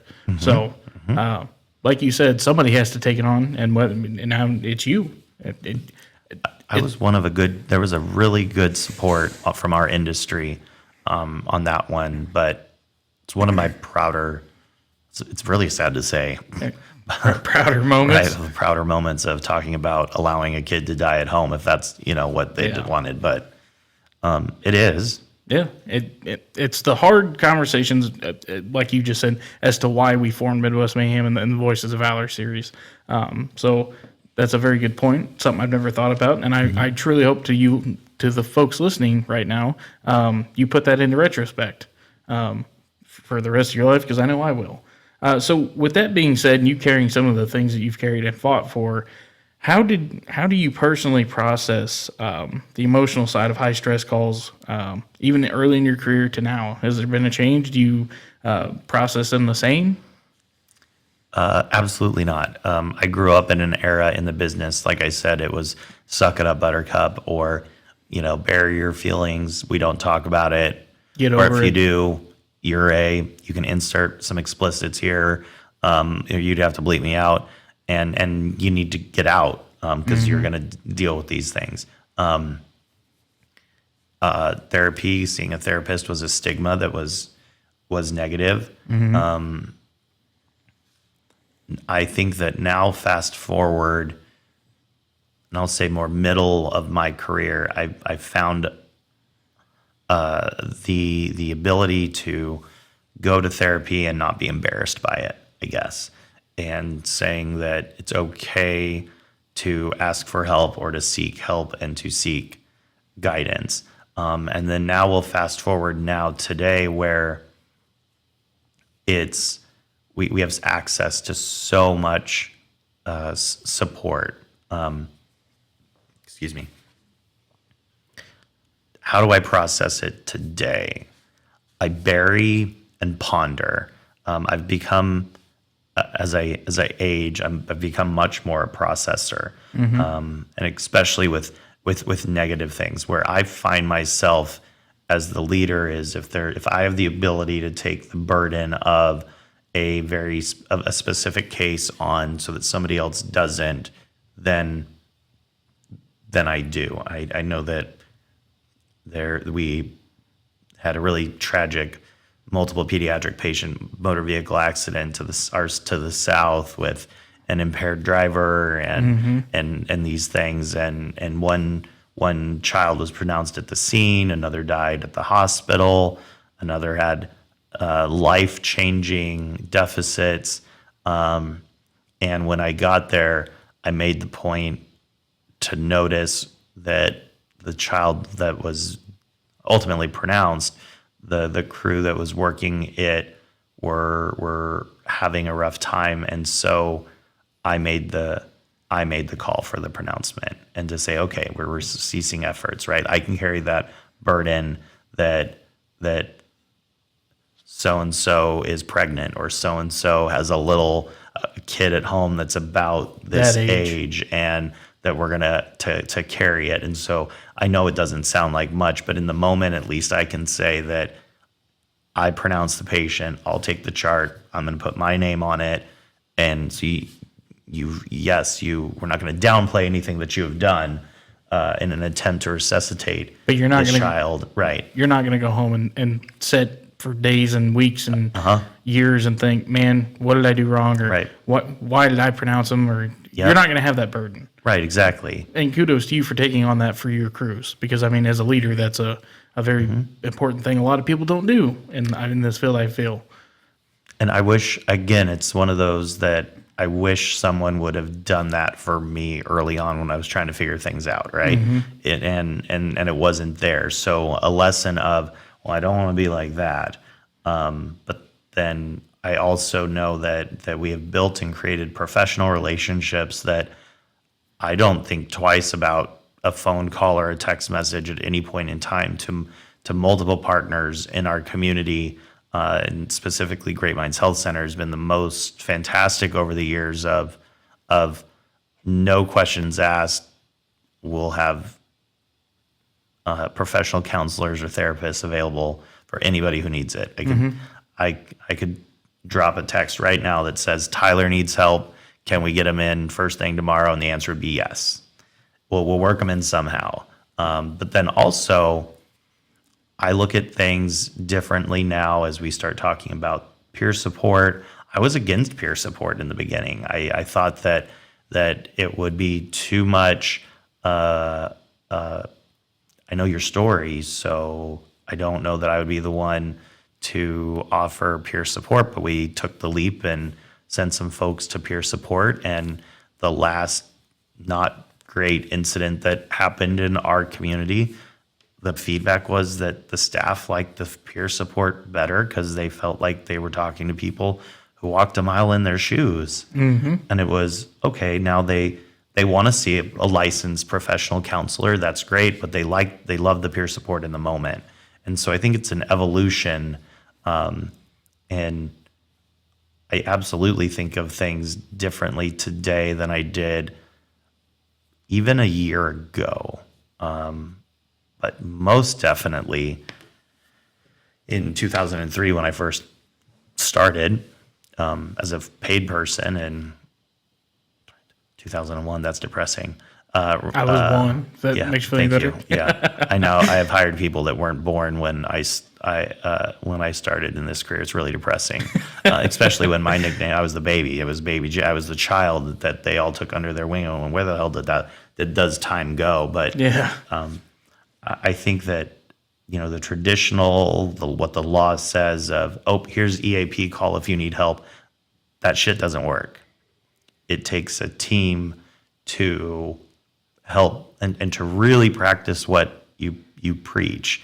If anybody, and I think we have this proven track record of, if you're on duty and in a place where you're not okay, we can, one, get you the support you need, and there's no questions asked that you're done. You're out of service. Period. End of story. And I'll stop you there for just a second. I know a lot of our guests here on Voices of Valor, Sydney, Sadie, Lockie, anybody who's worked in this district has, and we've mentioned you in other episodes of how fantastic you guys are with peer support. And the second it happens, if they say, I need a break or I need to go, it happens. And until proven otherwise, if it's a pediatric arrest, until proven otherwise, everyone's out of service. Mm-hmm. And there are people that don't want to go home, and there's people that want to be around, here. They want to be here. The weirdness of our business is that I have blood family, but I have a hell of a lot more family that's not blood. So they're, after bad calls, I don't want to take it home. I want to be here with the people who understand it. Exactly, and kind of work through it together, discuss it, cuss it, whatever needs to happen. But everybody processes it differently, and I think that trying to force a one size fits none. I remember being forced into one critical incident stress debriefing, and I was totally not in the right mental place. It was the first one I'd ever done, and it made it worse to be around and being forced to talk about it. Well, I wasn't ready to talk about it. Yeah. When I'm ready, I'll say something. Exactly, yeah. And there's a lot of people who don't. Unfortunately, some of them choose the other way out. Suicide is not anything to mess around about or joke around about. I know in this profession, I say that, but there's a lot of people who talk about it. Lockie, for instance, likes to talk about a grippy sock vacation. Right. 3 hots and a cot. There you go. Know the magic words to say to get a little vacation. Exactly, right? Yeah. So I do want to ask you one thing before we jump into this next section, which is going to be rather deep. Lockie and I have caught some flack from agencies and from just people in the service who think what we're doing is more of a joke, and that we don't have the right to do it. What is your opinion of that as being a higher up in services? I mean, my opinion is that people heal in different ways. People process things in different ways. And my opinion is maybe Lockie's view on life and mental health will resonate with person A. And my viewpoint might resonate, I would hope, with person B or C. And we all look at it differently. And so in my mind, with what's being done with Midwest Mayhem and kind of just telling the stories as it is that if it engages one person, if every episode simply engages one person and makes them think twice about eating the bottle of pills or putting a bullet in their head or hanging themselves. I know these are not fun topics, but this is life. I presented recently and did a flash poll on Slido, which I'm not the nerd, somebody else did it. But of the folks in the room, there was a couple hundred, all with an EMS background. I asked the question, how many of you have contemplated suicide? And it was 85%. And so it's, okay, is there one person that I can grab or touch? And inviting folks from a diverse background and ways of handling it, we're going to grab different people. And so my feedback would be, we shouldn't be hearing you say, there's feedback that says we shouldn't be talking about it. And it's, well, then it's time to get out of the business because we have to talk about it. Otherwise, one of the other questions I asked was, how have you ever buried a coworker? Answer, yes, overwhelmingly. How many? I would have to say I've lost count of people that I've put on the fancy suit and that we were burying because their demons got the best of them and they ended their life. So if we can affect one person per episode, then I think there's value. And I know if Lockie was here, she would definitely agree with you on that because that is what Lockie says on every episode she's here with me. If we can just save one person and do one good thing, we've done something right. I'm not licensed. I do this as a hobby, which is kind of a weird hobby to have, but whatever. And I was a fireman, so that's part of why I do this. But we've had, I mean, full agencies, higher ups. Of course, they didn't come directly to me and say anything, like to run their mouth and Yeah, that's the world we live in. Exactly. It's much easier. But I just wanted your opinion on that with your outlook on everything. But so let's jump into some of the deeper stuff here. And EMS is known for stress and burnout, which we've kind of talked about. What does burnout look like in the profession, especially from a leadership perspective? I think that when we talk about folks leaving the industry, everybody wants to talk about money, and yes, money is something folks. I mean, I could go other places and make a hell of a lot more money.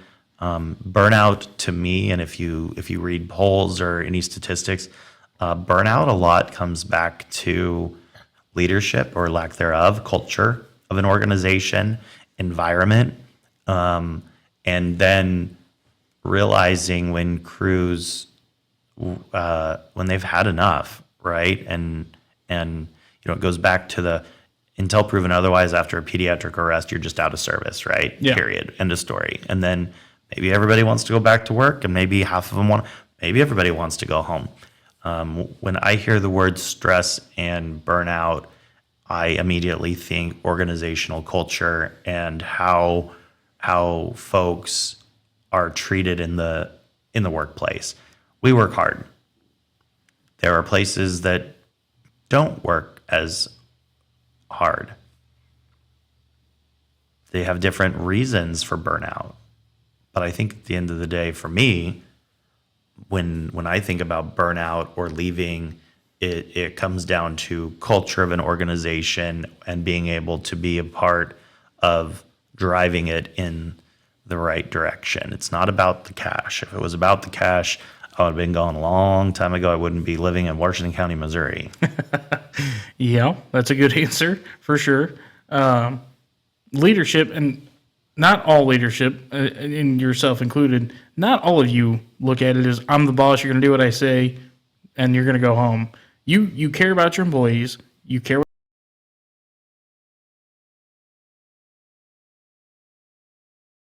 obviously, Sure.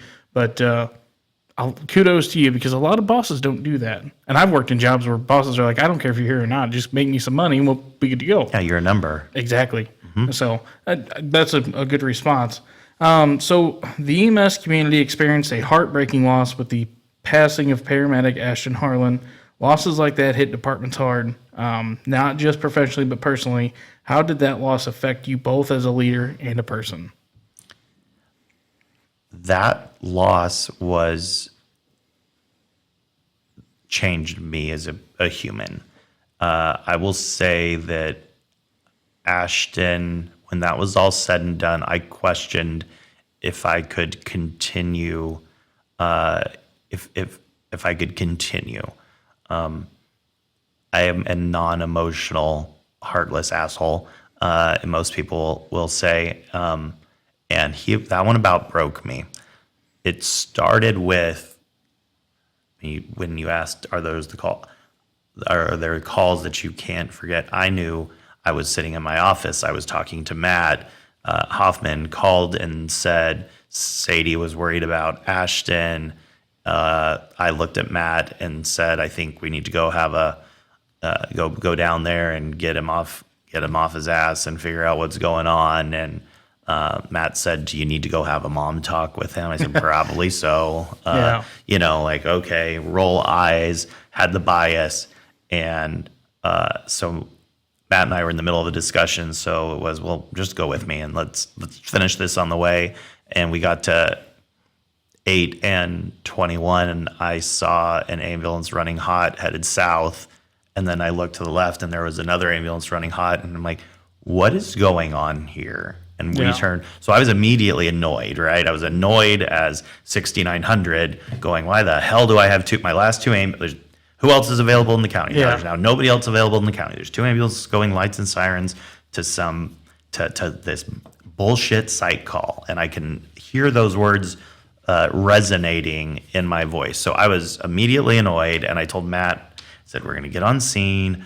And when we get there, I'm gonna go and have a chat with Ashton. We're gonna get these trucks out of the way, get them back in service so they can go run their calls And go back to business.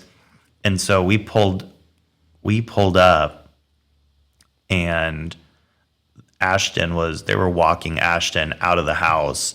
So I was even more annoyed that he was walking, and they put him in the back of an ambulance. And I remember Rachel and Andrea were there, and Sadie went in to go. Well, I didn't know it at the time, but Sadie was in the house gathering empty pill bottles, and Jamie was there. And then, of course, the cops showed up, so it was you go deal with them, and Matt was dealing with that. And I reached down because I'm old, so I go to an initial assessment of the patient. I went, oh, we don't have radial pulses, and then it was okay, we have carotid pulses, and Rachel had put him on the monitor. And I remember telling her, your butt's in the way, move, because the monitor was over here, and his heart rate was 30, and couldn't get a blood pressure. And I just looked at him and I went, what did you do, buddy? Like, this now went from the bullshit call to bullshit to oh shit, really, really, really quick. And about that time,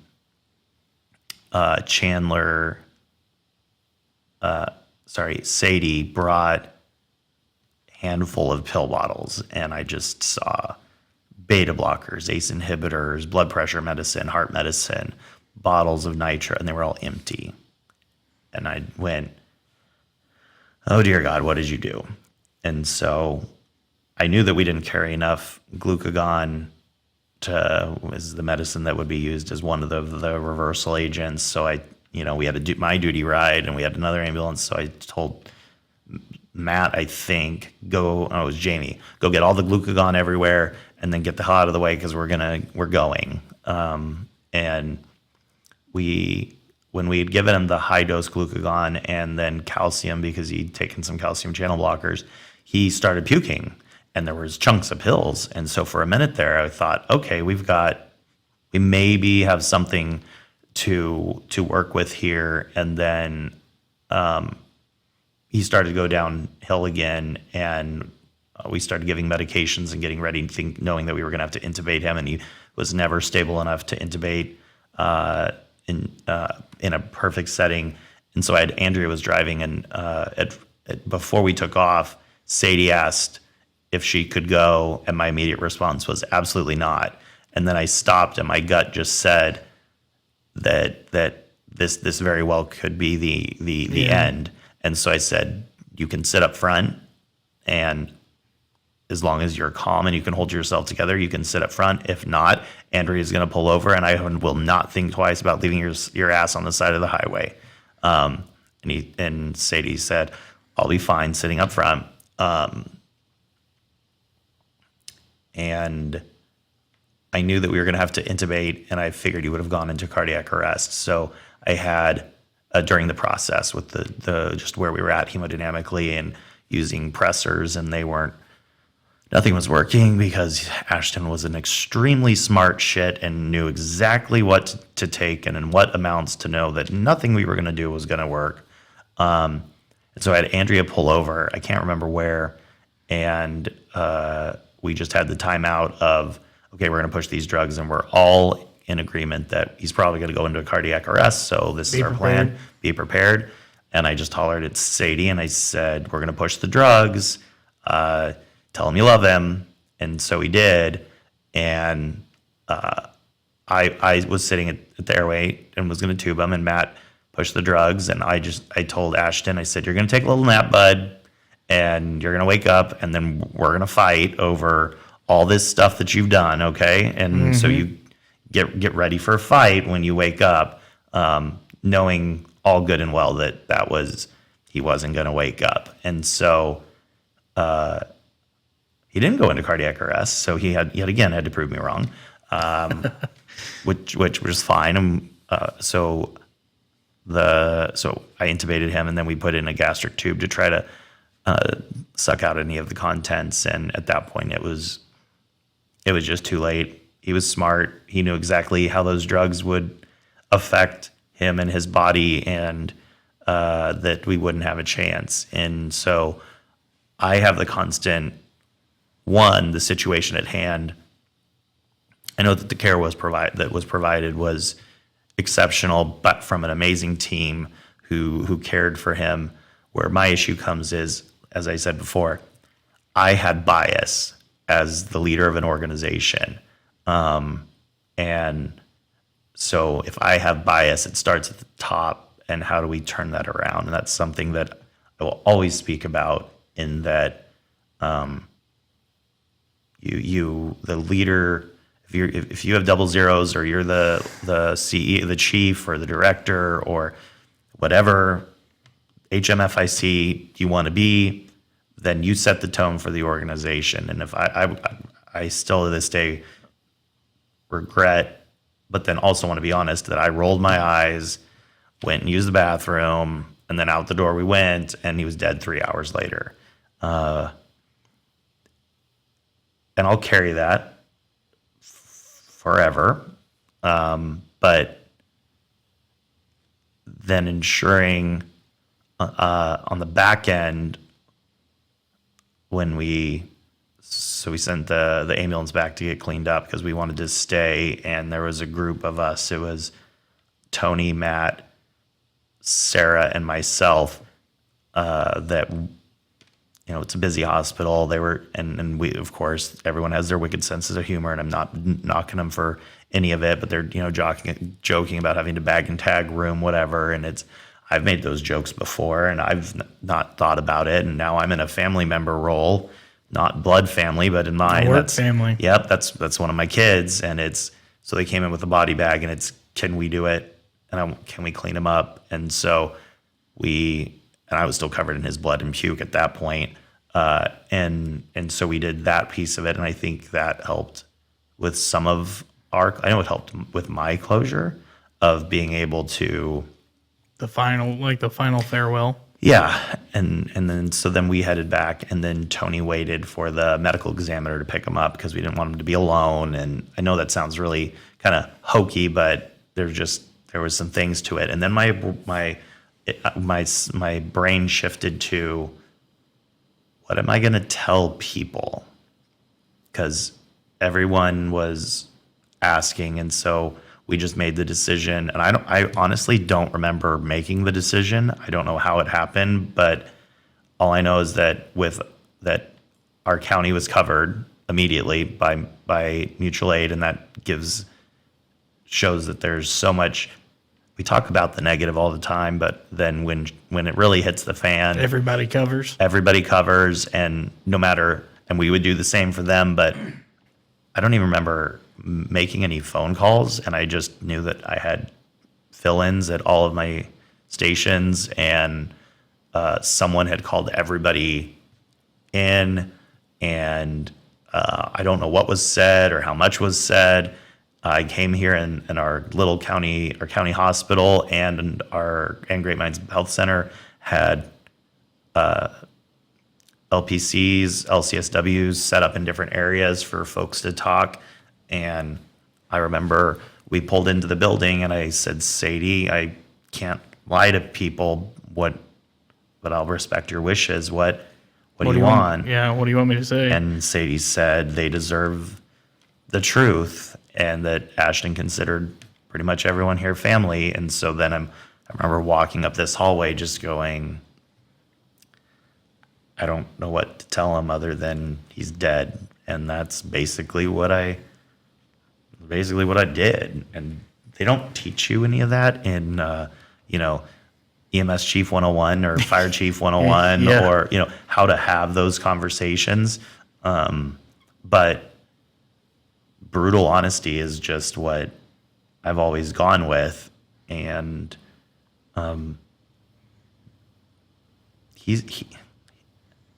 Ashton is one it's changed me. And there's no going back to before that. So then you go I'm not going to generalize. I immediately go to, what signs did we miss? How did this happen? How did multiple providers prescribe multiple prescriptions? And then I look and go, he was smart enough that it was going to happen no matter what. But I just wish that we could have addressed the demons and whatever they were, that he mattered, and he changed things for me to the point that I was finally comfortable talking about. I had 3 suicide attempts in my teenage years and had never talked about it before. I wasn't as smart as Ashton because clearly I'm still sitting. Well, I'm glad you're still sitting here with us. Sitting here, but I mean, he changed me from that call will never go away, but it gave me the ability to talk about my past and suicide attempts. And again, going back to the Lucky Joe, if that conversation simply helps one person not suicide, then it's well worth it. And I think he's shifted our focus, and I'm very thankful to the family that they've let me tell his story in rooms full of a few hundred people. And I've taken heat over having those conversations and discussing suicide rates of the EMS community, the healthcare community, our PTSD diagnosis rates compared to any other profession, and then throwing in LGBTQ suicide rates and combining those together, and then it's really scary to look at on paper of what the suicide rates are like. But when you stop back and think about it, just taking in the EMS community or fire and law, this wasn't okay to talk about 10 years ago. So Hell, 5 years ago, I don't think it was okay to talk about it. And now we have debriefings more than I could ever imagine. But everyone processes it differently. I think that's the message to take home, that night I needed to be able to tell the staff exactly what happened, and then I wanted to just be left the hell alone for a little bit and process it all myself. And I remember one of the therapists were walking around going, "Do you want to sit down, and do you want to sit down and talk? Do you want to chat?" And I just went, "I want you to leave me the hell alone, okay? Just leave me alone for a Just little leave me while. alone. I'm going to go for a walk. I would like to go take a shower. Yeah. And I need to process all of this." And some people needed to sit in the hallway and cry. You're not much of a crier, are you? Yeah, no. I know No. from being at some of your Christmas dinners, you tell people not to cry when they get awards. So. Yeah, I don't know what to do when people start crying. I just You'd be a good podcast host, because I get some guess. people that cry on here, and I'm like, okay, what do I do now? I'm like, I don't like, can you help? Yeah, exactly. Like, there. Can I pour you a drink? Like, I don't know what's the appropriate answer. I don't know that there is one. So during times like with losing Ashton, leaders are expected to stay strong. You're the head of everybody. So how did the law, or how did you process that grief and still show up for all of you, for planning a funeral, for planning Class A's, making sure everybody had that. You had to make sure the funeral was directed well. For a final Ashton's death was considered a line of duty death. Was on shift within 24 hours. Right. Yep, he got off that morning. So how did you manage, with all the chaos going on, how did you manage that yourself and keeping your composure for your staff? Not very well. I will say that is where the only piece of the funeral that I coordinated was going with Sadie and then Mama Kay when we got here, when she got in, Ashton's mom. And she was in Hong Kong? She was, I can't remember where she was, but she was in Asia somewhere. So it took her a while to get back. And she, Sadie wanted Joe Wingo to be kind of the person, and they had a bond. And so that was, Joe was assigned to Sadie. And so it was the four of us. It was me and Joe and Mama Kay and Sadie that went to the funeral home. And you know, these aren't things that you're normal people talk about, but cremation versus burial and what type of ceremony, religious and or not, in a church and not, what cemetery, you know, those kinds of things. So the only two pieces I really had direct involvement with were the funeral home itself, and then the picking out of the plot of where Ashton was buried, and Liz's family from my team just happens to maintain the cemetery in off of New Diggins and Elliott Road. And it was, I know I'd driven by it probably 100 times, but didn't realize what it was. And so we went for a drive with Mama Kay and looked, and she said, this is the perfect spot. And so we handled it. So everything else was the team here that just Took their part. And the call was anything that is non-mission critical that needs to be on hold, it gets put on hold. I mean, I think of the entire business office. I think of Maria and Amber and Matt and Tony and, you know, our partners from outside. I got handed an IEP right before, and we decided to call it Operation Dinosaur because Ashton loved dinosaurs. And if you ask anybody, I'm a really stickler on uniforms and people being perfect. And they said, can we all wear dinosaur socks under our Class A's? And my normal answer would be, absolutely not. Hell no, you shall wear black socks with Class A. But it was, we all wore dinosaur socks with our Class A suits. And then I feel like the day of, I really did no planning. I don't know if I could list out who did what. All I know is that there was a village here and a team here that put it together. And again, we had mutual aid coverage from as far as St. Charles County. Which is that's an hour and a half, 2 hours north. Yep. And St. Charles County Ambulance District sent us crews to sit in this station and run calls. And all of our neighbors around us, without question, a phone call was made, and they wanted the full deal, so they got the full deal. And the Missouri Funeral Response Team, George Wright, they are absolutely amazing. I've worked with them over the years, all volunteers, good folks, their heart's in it, and they help you navigate those things. Keeping of the composure, that piece, to me, it's you put your game face on.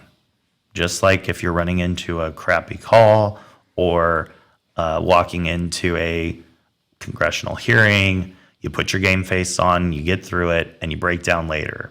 I felt like I got through his service. That was an interesting one to be a true part of, kind of emceeing a funeral. I don't know what the right word is, but I am not a preacher, and they did not want a religious service. And so helping with some of those details and things, just put the game face on, dealt with it, and then once it was done, went home and took off the Class A suit, and then I lost my shit. Then it's, okay, the job's done.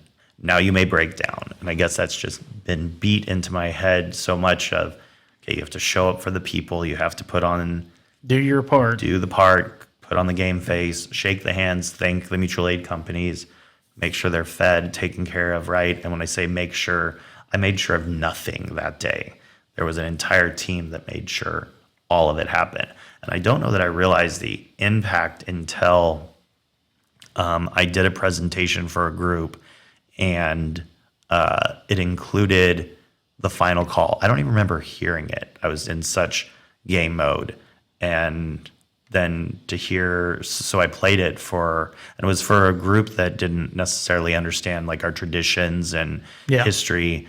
And so I wanted them to listen to the final call, as that's a traditional thing for us. And then after that, it was the bagpipes played and whatever. I don't even remember that happening. I was so focused in the moment. But when I was presenting to a group, I think that's probably the only time in public you broke down in my professional career, at least, that I broke down, and I absolutely lost it. And this is a group of people who knew me, and the looks on their face was just like, what happened? And then they all started bawling their eyes out when Donnie came on for the final call, and then the bagpipes, and then there was drone footage and stills of me presenting flags to Sadie and to Mama Kay, and I knew that those things happened, but I don't. You weren't there when they happened. Absolutely. Mentally, you weren't there. Nope, I was just game face, and I mean I get chills just thinking about it. But the answer to how do you process it? Not well. What are your coping mechanisms? Probably mostly unhealthy. It's the only time I've ever made a therapist cry. I feel like because I had to get back into therapy to work through it. And are you still in therapy now? Yes. I'm down to a PRN. But yeah, I am. I had to get medicated too. And to me, that's being able to openly talk about it. Those were stigmas that were always perceived negative. And so it's cool. You're on meds. Me too. No big deal. It's kind of like an AA meeting. You're like, you got a problem? Me too. Yeah, exactly. We all got problems. If you're in EMS, if you're in the fire service, law enforcement, health card, we got a lot of problems. Exactly. And especially if you've lasted this long, I feel like I got to have some kind of an imbalance going on, that I still love the job and love what I do. But it actually brought up some really good points, talking with who have become friends that are therapists or counselors, if they get specialized education or training on our world, and the answer is no. And so, to get their perspective of, okay, you lost, in this instance, it was like I lost a child. That's how she related to it, because we got Ashton when he was young, and I mean, I still the last time that we had engaged before he killed himself was, and he was so sassy, and he came to my office and was like, "There's a code at the prison," and he had his hand on his hip, and I went, "Okay, cool." He's like, "You don't have any trucks, right? Then now there's nobody going to the code." And I went, "Oh shit, I guess I need to go. Would you like me to go with you?" And I went, I mean, at this point, what's more about what's going on in my system than I do. So yeah, I guess let's go to the code at the prison, and we'll figure this out. And I don't know where I was going with that, other than the world lost a human being that should not have been lost because of how he was meant to feel based on who he was as a human. And we have to do better than that. And so I'll stand on the soapbox and shout it from the rooftops that I've lost count of the number of people that I've buried in this industry that took their own lives, and we have to do better. I agree. If we can save one person, it's a mission and it's a step. Yep, one person. So, well, I'm thank you for sharing that story with me. I've heard it from Lockie's point of view. Obviously, Lockie wasn't there during that call. You're the first person I've actually spoke to that was there on the scene that night. I'll be real honest. You gave me chills during the whole thing. That's probably the first time I've caught chills doing this podcast. So kudos to you on that. It would, by far, of all the things, I don't want to say that's the number one in my brain, that I still could walk through every single step and comments that were made. And, before we get the HIPAA police calling and yelling at you, the family has wanted this story to be told. I've asked permission from Sadie and Mama Kay both of may I please tell this story because people need to hear it, and it's yes please. And so we can't change the fact that Ashton is buried. However, if we can use the story to bring the realness, then again, to your point of for one person, I think it'll help. It's not going to hurt. How's that? No, exactly. I 100% agree with you on that. We'll get moving forward here. What helped you and your team move forward after that? Because I know the whole district suffered that loss. Not just you, not just your leadership. I mean, from EMT, the brand new EMT, all the way up to you. I mean, everybody. My wife suffered it. She I remember the night she got that phone call, and it was just like somebody had shot her with a bullet. I mean, she was just staying still, shocked. It was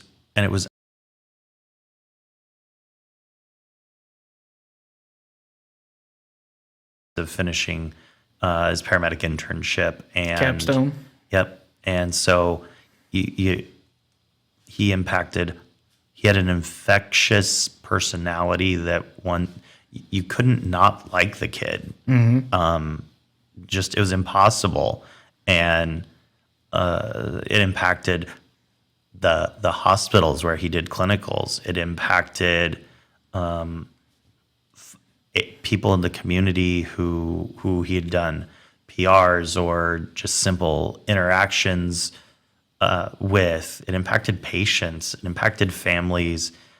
How did we handle things? I think that goes back to we're the land of misfit toys, and so when it hit, folks just wanted to kind of be together. And share the weirdness. And so, I mean, we did candlelight vigil, did that. Is that something that necessarily helped with my healing? No, but it helped with some. And so I feel like it brought everyone together, irregardless of you mentioned Maria in the business office or Crystal in the billing office, Laura, Travis. I mean, folks, not just those that worked with him. Anybody that knew him? Yeah, I mean, we had folks from the hospital, from our clinics, from neighboring agencies, from the college that you couldn't not have that infectious. You couldn't not love the kid. Yeah. And it was apparent when, we did the formal initial walkthrough before the service, and I just remember bits and pieces, but it wasn't just us. It wasn't just an EMS community. It was the entire community showed support. Members from college administration, members from we had folks from in the EMS community from as far as the Kansas side of Kansas City, just because they'd run into them here or there, and it's a small world, but that is it's what was necessary for folks to find their closure, and I don't think a lot of us found it that day, but it definitely helped to see, the support. I had no idea that Josh from Great Minds had a drone and was taking pictures and videoing the whole thing until long after. I had to have someone keep lists of who all showed up for the procession, or I know I had ladder trucks with giant flags. I don't know if I even remember all of who showed up to support us, and it gives faith that there's still, or hope that there's still good in the world. Absolutely. I couldn't agree with that more, man. That I remember watching it. It was a very beautiful service for sure. Ladder trucks, 1,000,000 miles of ambulances. I mean, just amazing outreach for one person. I mean, in little Washington County, Missouri. In Washington County, Missouri, exactly. What advice would you give to first responders or leaders who are carrying the kind of weight but feel like they must handle it alone? Those days are long. They're over. and there's no one size fits all response to how to handle it. There's so many options and resources that are out there. Thinking about, the Code Green campaign, thinking about peer support, thinking about what resources are in your community on a traditional basis, but then also reaching out to, if you're listening to this podcast and one human resonates with you, I'll speak for just about everybody that I know that's been on this podcast. If you reached out to Tyler and said, I bonded with Lockie will talk to you, or her story resonated to me. Or if Justin's story resonated with you, Tyler will get you in touch with me. And there's not so I think it's the simple awareness of all of us have been there. And I think that's why I felt so empowered to tell my own story of nobody knew that I tried to kill myself. I didn't know that. A few times. And so I was able to talk about it. And so if that resonates with you and you want to have a conversation, these are times it really sucks to be a leader of an organization. However, you still have a job to do. Absolutely. And to carry folks forward. Oh, and as we like to say on Voices of Valor, Midwest Mayhem, we've said it in all of our other episodes of Voices of Valor, you are now guest number, let's see here, I think you're guest number 13 on Voices of Valor. You're now our 13th resource. And I know if Lockie was here, she would definitely say that. I know you're 2 minutes away. Tell my wife I need you. I know I could probably get you. You might be in a different state or in a different country, but we'll get a hold of you somehow. Absolutely. My phone, I tell people all the time, the only time my phone is off is when I'm flying.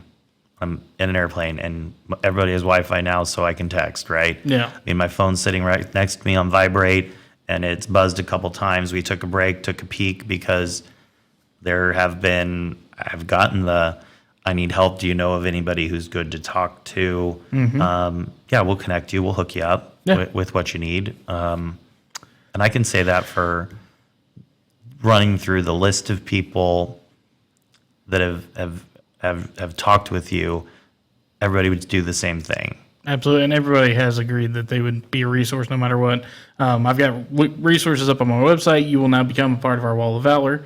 And I cannot thank you and the district support enough for allowing me to come here and use the facility. And matter of fact, you guys let me do a meeting for the mental health seminar we got coming up a couple months ago. So it's nice to have a space to know you're good to talk about that kind of stuff. So right, and that's we have that. Those are things that set the tone, right? So if it's for a good cause, this is a good cause, right? We're trying to talk about mental health and talk about things that are not fun topics. Yes, please come use the building. By all means. If we want to bring resources in, let's bring them in. Yeah. And I feel like that's a part of the mission of healthcare, right? Mental health is a giant piece of healthcare. Yep, and mental health is just as important as your physical health. That's right. So we're going to kind of get into the wrapping parts of this podcast here. So looking back, what accomplishments, if I can talk today, makes you proudest so far? Accomplishments are watching the ball move forward, whether it's inpatient care, breaking down a silo or a barrier, finding a new partner that aligns. I'm most proud of a team of humans, from the brand new EMT through the executive leadership, that I firmly believe, while we have our bad days and we have our grumpiness, everyone's in it for the right reason. And that makes me very, very proud to see. And then watching an industry come together in very hokey times across the country, that makes me happy to see and keeps me going on the days that I think I want to just go work at Walmart. There's no responsibility there, right? That if you can we don't have to have a giant win. If I can just see the ball, we moved it a little further down the line. We moved it. Oh, we had a couple setbacks. They say an inch is a mile. There you go. It is. And being, we don't have the money that a lot of the large urban metro areas do, and they can afford all these fancy things and hiring of lobbyists. But I really believe that having the ability to go and make sure that the voice of rural is heard, and to pull out, you can believe whatever you want, but my favorite phrase is, gonna have to pull out the bullshit card on that one. And even if it doesn't go anywhere, we can move the common goal down the line just a little bit. That to me, those are some of the greatest accomplishments. That's a good answer. If you could change one thing EMS, well, let me try that again here. If you could change one thing about EMS nationwide, what would it be? EMS needs to be recognized as an essential service, and that the people that provide that essential service, whether they're EMT basics, advanced EMTs, some places still have intermediates, paramedics, nurses, whoever is functioning in that role should be identified as a healthcare provider. If I could, you said one thing, and I think those two go hand in hand. I think that we're essential, kind of do some pretty cool stuff, and I think when folks call 911, they expect that someone's going to show up. Yeah. I know I would. Yeah, me too. And that's not the reality. And that the humans who show up on that resource are healthcare providers, because I think that if your bones are broken or you're having a STEMI or you're in cardiac arrest, you probably want more than just a quick ride to a hospital. I think pain management's kind of cool, and making sure that you don't code before we get to a cath lab capable facility is kind of important. So those two, it's time for change. Period. Absolutely. I could not agree with that more, man. And in the 10 years you've been here, you've done one hell of a job with you and your crew. Thank you. You're welcome, man. No problem. I have a group of crazy people who've decided that they want to hang out and play in my sandbox. So their sanity should be questioned. Absolutely. Well, I think a lot of people agree with that, with my co-host Lockie on that one. She's a handful in herself, and we love you, Lockie. We really do. What advice would you give someone thinking about entering EMS today? Understand you're going into a people business, and that there's a generation now that doesn't know how to talk to people because they live behind a device. And that's something different than when I grew up. And it's really interesting to see that, yes, you're going into a career that is medicine, that is very technical, that we have all kinds of really cool toys today that we didn't have 20 years ago, that you're brilliant and you have brain power, but you are going into a people business, and don't think twice that holding someone's hand, having a conversation, really connecting with them from a human factor, if you think that doesn't count, check yourself, because oftentimes that is more powerful than any assessment, treatment, or drug that you're going to give anybody, is simply being able to have a conversation, and that you are in the business of people and navigating people of all walks of life, that oftentimes you'll disagree with their views on life. I tell people all the time, I go into the prison, I have never been treated with disrespect by an inmate. Never. I've been treated with disrespect from people that work at the prison before, but I've never been treated with disrespect. And, when you go in, a lot of times they'll hand you paperwork, or they'll say, oh, this is so-and-so, and in here for it. I don't want to hear it, because to me, this is a human.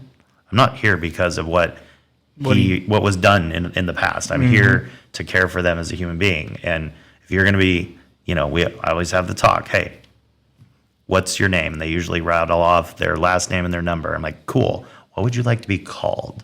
Bob. Okay, Bob, I'm Justin. Here's how this works. You're good to me, I'm going to be good to you. Yeah. That's it. Don't, comes back to be able to check your ego and your bias. And being a good human in general. That's it. Absolutely, man. That great advice. I hope that truly affects somebody who listens to this, who's thinking about going into EMS. There's another reason why I'm glad you came onto the podcast, because it's also a resource and a look on reality of what this job is, and from somebody who's done it for quite a while. Yeah, it is not all red light and siren, and you're going to save a life every single call. But I guarantee you that every single call, you can have a conversation with a person and make their day a little bit better, irregardless of the treatments you provide. The simple ability to have a conversation with someone goes further than you would ever think. Absolutely. That's words of wisdom right there. What do you wish the public understood about EMS? I'm sure you could probably go on about this one. I wish that the general public knew that we do the best that we can with what we have, that there are multiple delivery models, there's multiple funding streams, and that the overall healthcare system is broken, and we're trying to navigate it right alongside you. And we do a lot, EMS naturally does a lot of care navigation and case management, which is the importance of the MIH program, but we're right there with you as the general public of we know the system's broken. We're trying to fix it. We're trying to fix it. We're trying to be a part of the solution, not the problem, and understand that we are constantly compared to other agencies. And so we're not just a quick ride to the hospital anymore. We do a little more than that, and that we strive to hit the mark every day, and it would be arrogant for us to say we meet the mark every day. So work with us, be a part of the solution. That's a good one. I truly hope that resonates with the public. I know, and I'm going to say this on the district's behalf, just because I've lived in this county almost my whole life. And this goes for EMS, fire, police. If they ask for a tax increase, all I ask is that you listen and hear them out for what they're pushing for. If I believe St. Francis County right now is trying to go for a tax increase, they've been publishing all kinds of information on their Facebook page, what it costs to outfit an ambulance, what it costs to buy an ambulance, all kinds of good information. These guys work their rear ends off. Please go out and at least listen to what they have to say. I know pulling more money out of your pocket isn't easy, but it's a hell of a lot harder to do that when you're struggling to fight for your life. So just let that sink in for a minute and keep that in mind for when our public entities and agencies go for a tax increase. They're not doing it because they want to be assholes and spend more money. They just need more help. They need better equipment. They need more employees. The call volumes go up every year, higher and higher, and they can only do so much with what they got. Preach. So I'll say that for you because I'm a firm believer behind that. We can only help you if we have the help from you. So we do our best to be good stewards of the dollars and spread the pennies where as far as they will go. But I have zero control over the cost of an ambulance, and I think anybody in the public can understand. Look at what it costs to buy a new vehicle. Look at what it costs to just survive on a day-to-day basis. It's no different when you're buying medications and supplies to stock ambulances. And St. Francis County has done a fantastic job with their campaign. And I love the most recent graphic that breaking down what a new Type 1 ambulance costs. And that's empty. Yeah, that's not right. That's just completely empty. And I think just give us a chance, just listen to tell the story. Look at what is public record. Look at what we've done with really tight budgets over the last 5, 6, 7, 10 years. I love sitting down with folks. We go over our budget every staff meeting, but here it is. And if you know how to squeeze more money out of it or make it go further, by all means, I'm all ears. Absolutely. But where insurance companies pay what they pay. The cost of doing business is not getting cheaper, and the demand on the system does nothing but go up. Absolutely. So without your support, you're the deciding factor whether these guys stay alive or not. That's right. Grants can only go so far, and you can only get so many of them in a year. That's right. So your support means a lot to these guys, backing them up, showing them you care about what they do, so they can eventually come on down the road. Whether you're 26, you'll be 90 one day, and you'll need them. So support them and give them all the support that you can give them. So we're going to jump into our Valor question, then we're going to do a rapid fire round. We're going to wrap things up so I can let you get back to your busy schedule that you got going on, or go home and burn outside, because that's what I want to do. So what does the word valor mean to you? And we ask everybody this here on Voices of Valor. It's our signature question. What does the word valor mean to you personally and professionally? So it's interesting because we give out a Valor Award, and valor to me is that we all have basic responsibilities to do the job, and that's what we expect of you, is that you show up and you do your job. Valor to me is a person who goes above and beyond, service before self, and not seeking recognition, support, advancement. They just do something because it's the right thing to do. That's valor to me. And it doesn't have to be something that is life-saving, or you run into the burning building and save the baby, right? Like, of course those are valor, but to me it's the simple acts of kindness, or the things that normally would go unrecognized. And so for someone to get a Valor Award, we have a special Valor Challenge coin, and it's above and beyond the call of duty, without ask, and it is something that directly impacts a person or a group of people, without benefit to you yourself. You do it just because it's the right thing to do. That's valor. And I believe we've had one other person on here. I'd have to go back and look, but I believe that's another statement we've had from somebody else. So, and a lot of people look at valor different ways. It doesn't, I mean, yes, it has a dictionary definition. Of course it does, yeah. But to everybody, it has its own meaning, especially in this field.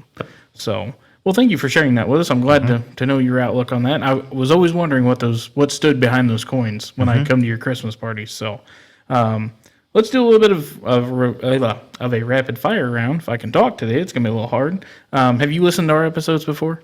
I've listened to a couple of them. So the rapid fire round, I'm sure you've heard. I'm gonna ask you a series of questions. First word comes out of your mouth is what your answer is. Okay. Alrighty. So rapid fire round. Coffee or energy drink before a shift? Coffee. Or in the office these days, I don't guess you really work shifts anymore, do you? I haven't in 8 months because of health, but I do not work many shifts now. Good. Coffee.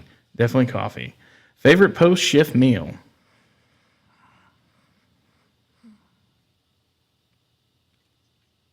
That's a difficult one. Oh, this is going to be terrible, and I should admit to it. Pizza, wings, and beer. That's a good one. I like it. Hot wings with ranch, tap beer. That's a good one, man. That is a real good one. I'm sure a lot of our listeners will love that one. Music, podcast, or silence during a long drive? You can have multiple for this one if you want. Depends on who you're with. Generally music. Music's a good one. I think I should say podcast since I'm sitting on a podcast, but music is honest. We get a lot of people that say music. I listen to music. I don't listen. After I record these, I don't listen to them anymore. Every once in a while, I'll go back and listen. One leadership trait every EMS officer should have. Humility. Humility. Can you break that word down for our listeners? Be a humble person. The day that it's too good for you to scrub a toilet or walk a mile in the shoes of your staff is the time that is the time for you to move on. That's a good one. Ground or flight, which did you enjoy more? Ground. Ground? Why so? Larger interaction with humans. You were when you flew, you were at a base with, pilot and then another clinician. Whereas on the EMS side, you you would have family dinner, and there was the camaraderie. I thought that it was an amazing and really cool experience to fly, and learned a lot. But the family aspect of ground was just totally different. Interesting. For some people don't know that. Even I didn't know that. Favorite piece of equipment on a truck? It can be a drug too.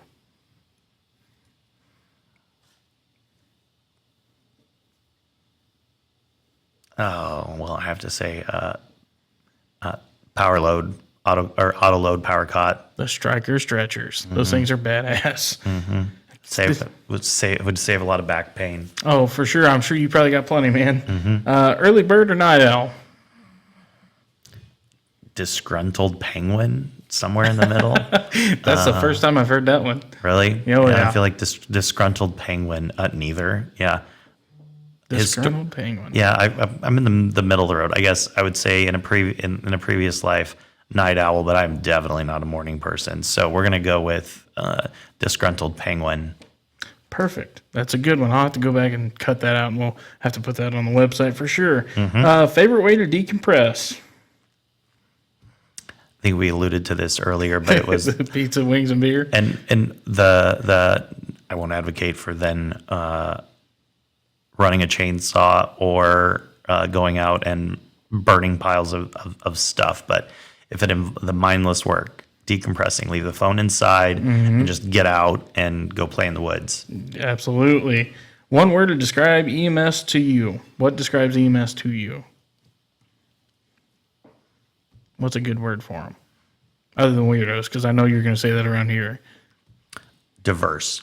Diverse? That's a good one. There is no 912, right? So you have to figure it out. And you have to be diverse, and you have to have the ability to adapt and overcome in the moment. Great one. Hidden talent most people don't know about you. Well, I mean, since we're sitting here, I like to make my own sauces, not just salsas. And so I secretly want to just rescue animals and make salsa and tomato sauce. And I like to eat. I mean, I know that. Felt that, brother. Felt that. You let me know when you open your storefront. I'll be the first one on your website. Poor Maria can't bring that salsa home. I'm not eating some of it. Let's see here. So we're going to get into our final wrap up here, but I got one more question for you. I like to continue on a tradition here because I would like to speak to every first responder in the world, but I don't know that I have enough time in my life for that. I want to keep the chain going. So who is someone you would like to challenge or nominate to come on Voices of Valor and be one of our next guests? Do they have to be in this state? They do not. I can do it over the phone. Interesting. I talked to Sheila Struckmeyer, if you know her, over the phone a couple episodes ago.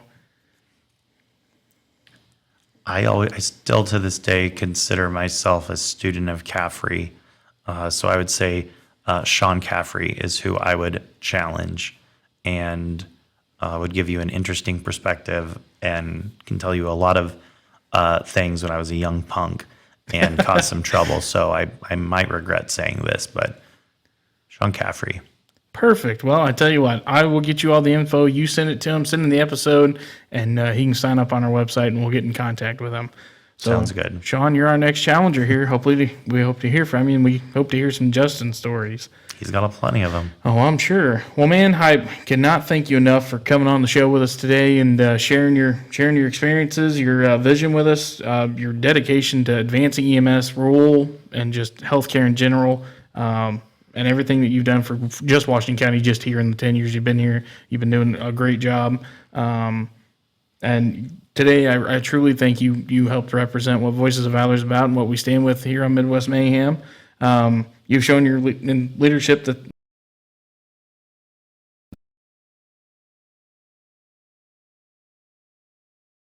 That doesn't mean shit to me. I mean, exactly. I've been called a lot of things, and most of them are true, so I don't really care. You showed that it's the impact, the service, and to better building healthcare and the future and what holds it, and leadership and standing up. So I think out of this episode, somebody will pick up a message somewhere, and if we can just save one life, we're doing something good. So I hope so.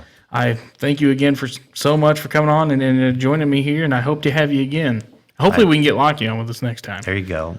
She's Spitfire, but it's my pleasure. Thanks for having me. Hey, you're more than welcome. So this has been Voices of Valor. Justin Duncan here with the Washington County Ambulance District CEO, guest number 13, and you're our 13th resource. So I'll be sure to jot down your information, and we'll get you on the list as soon as I find time to update my website.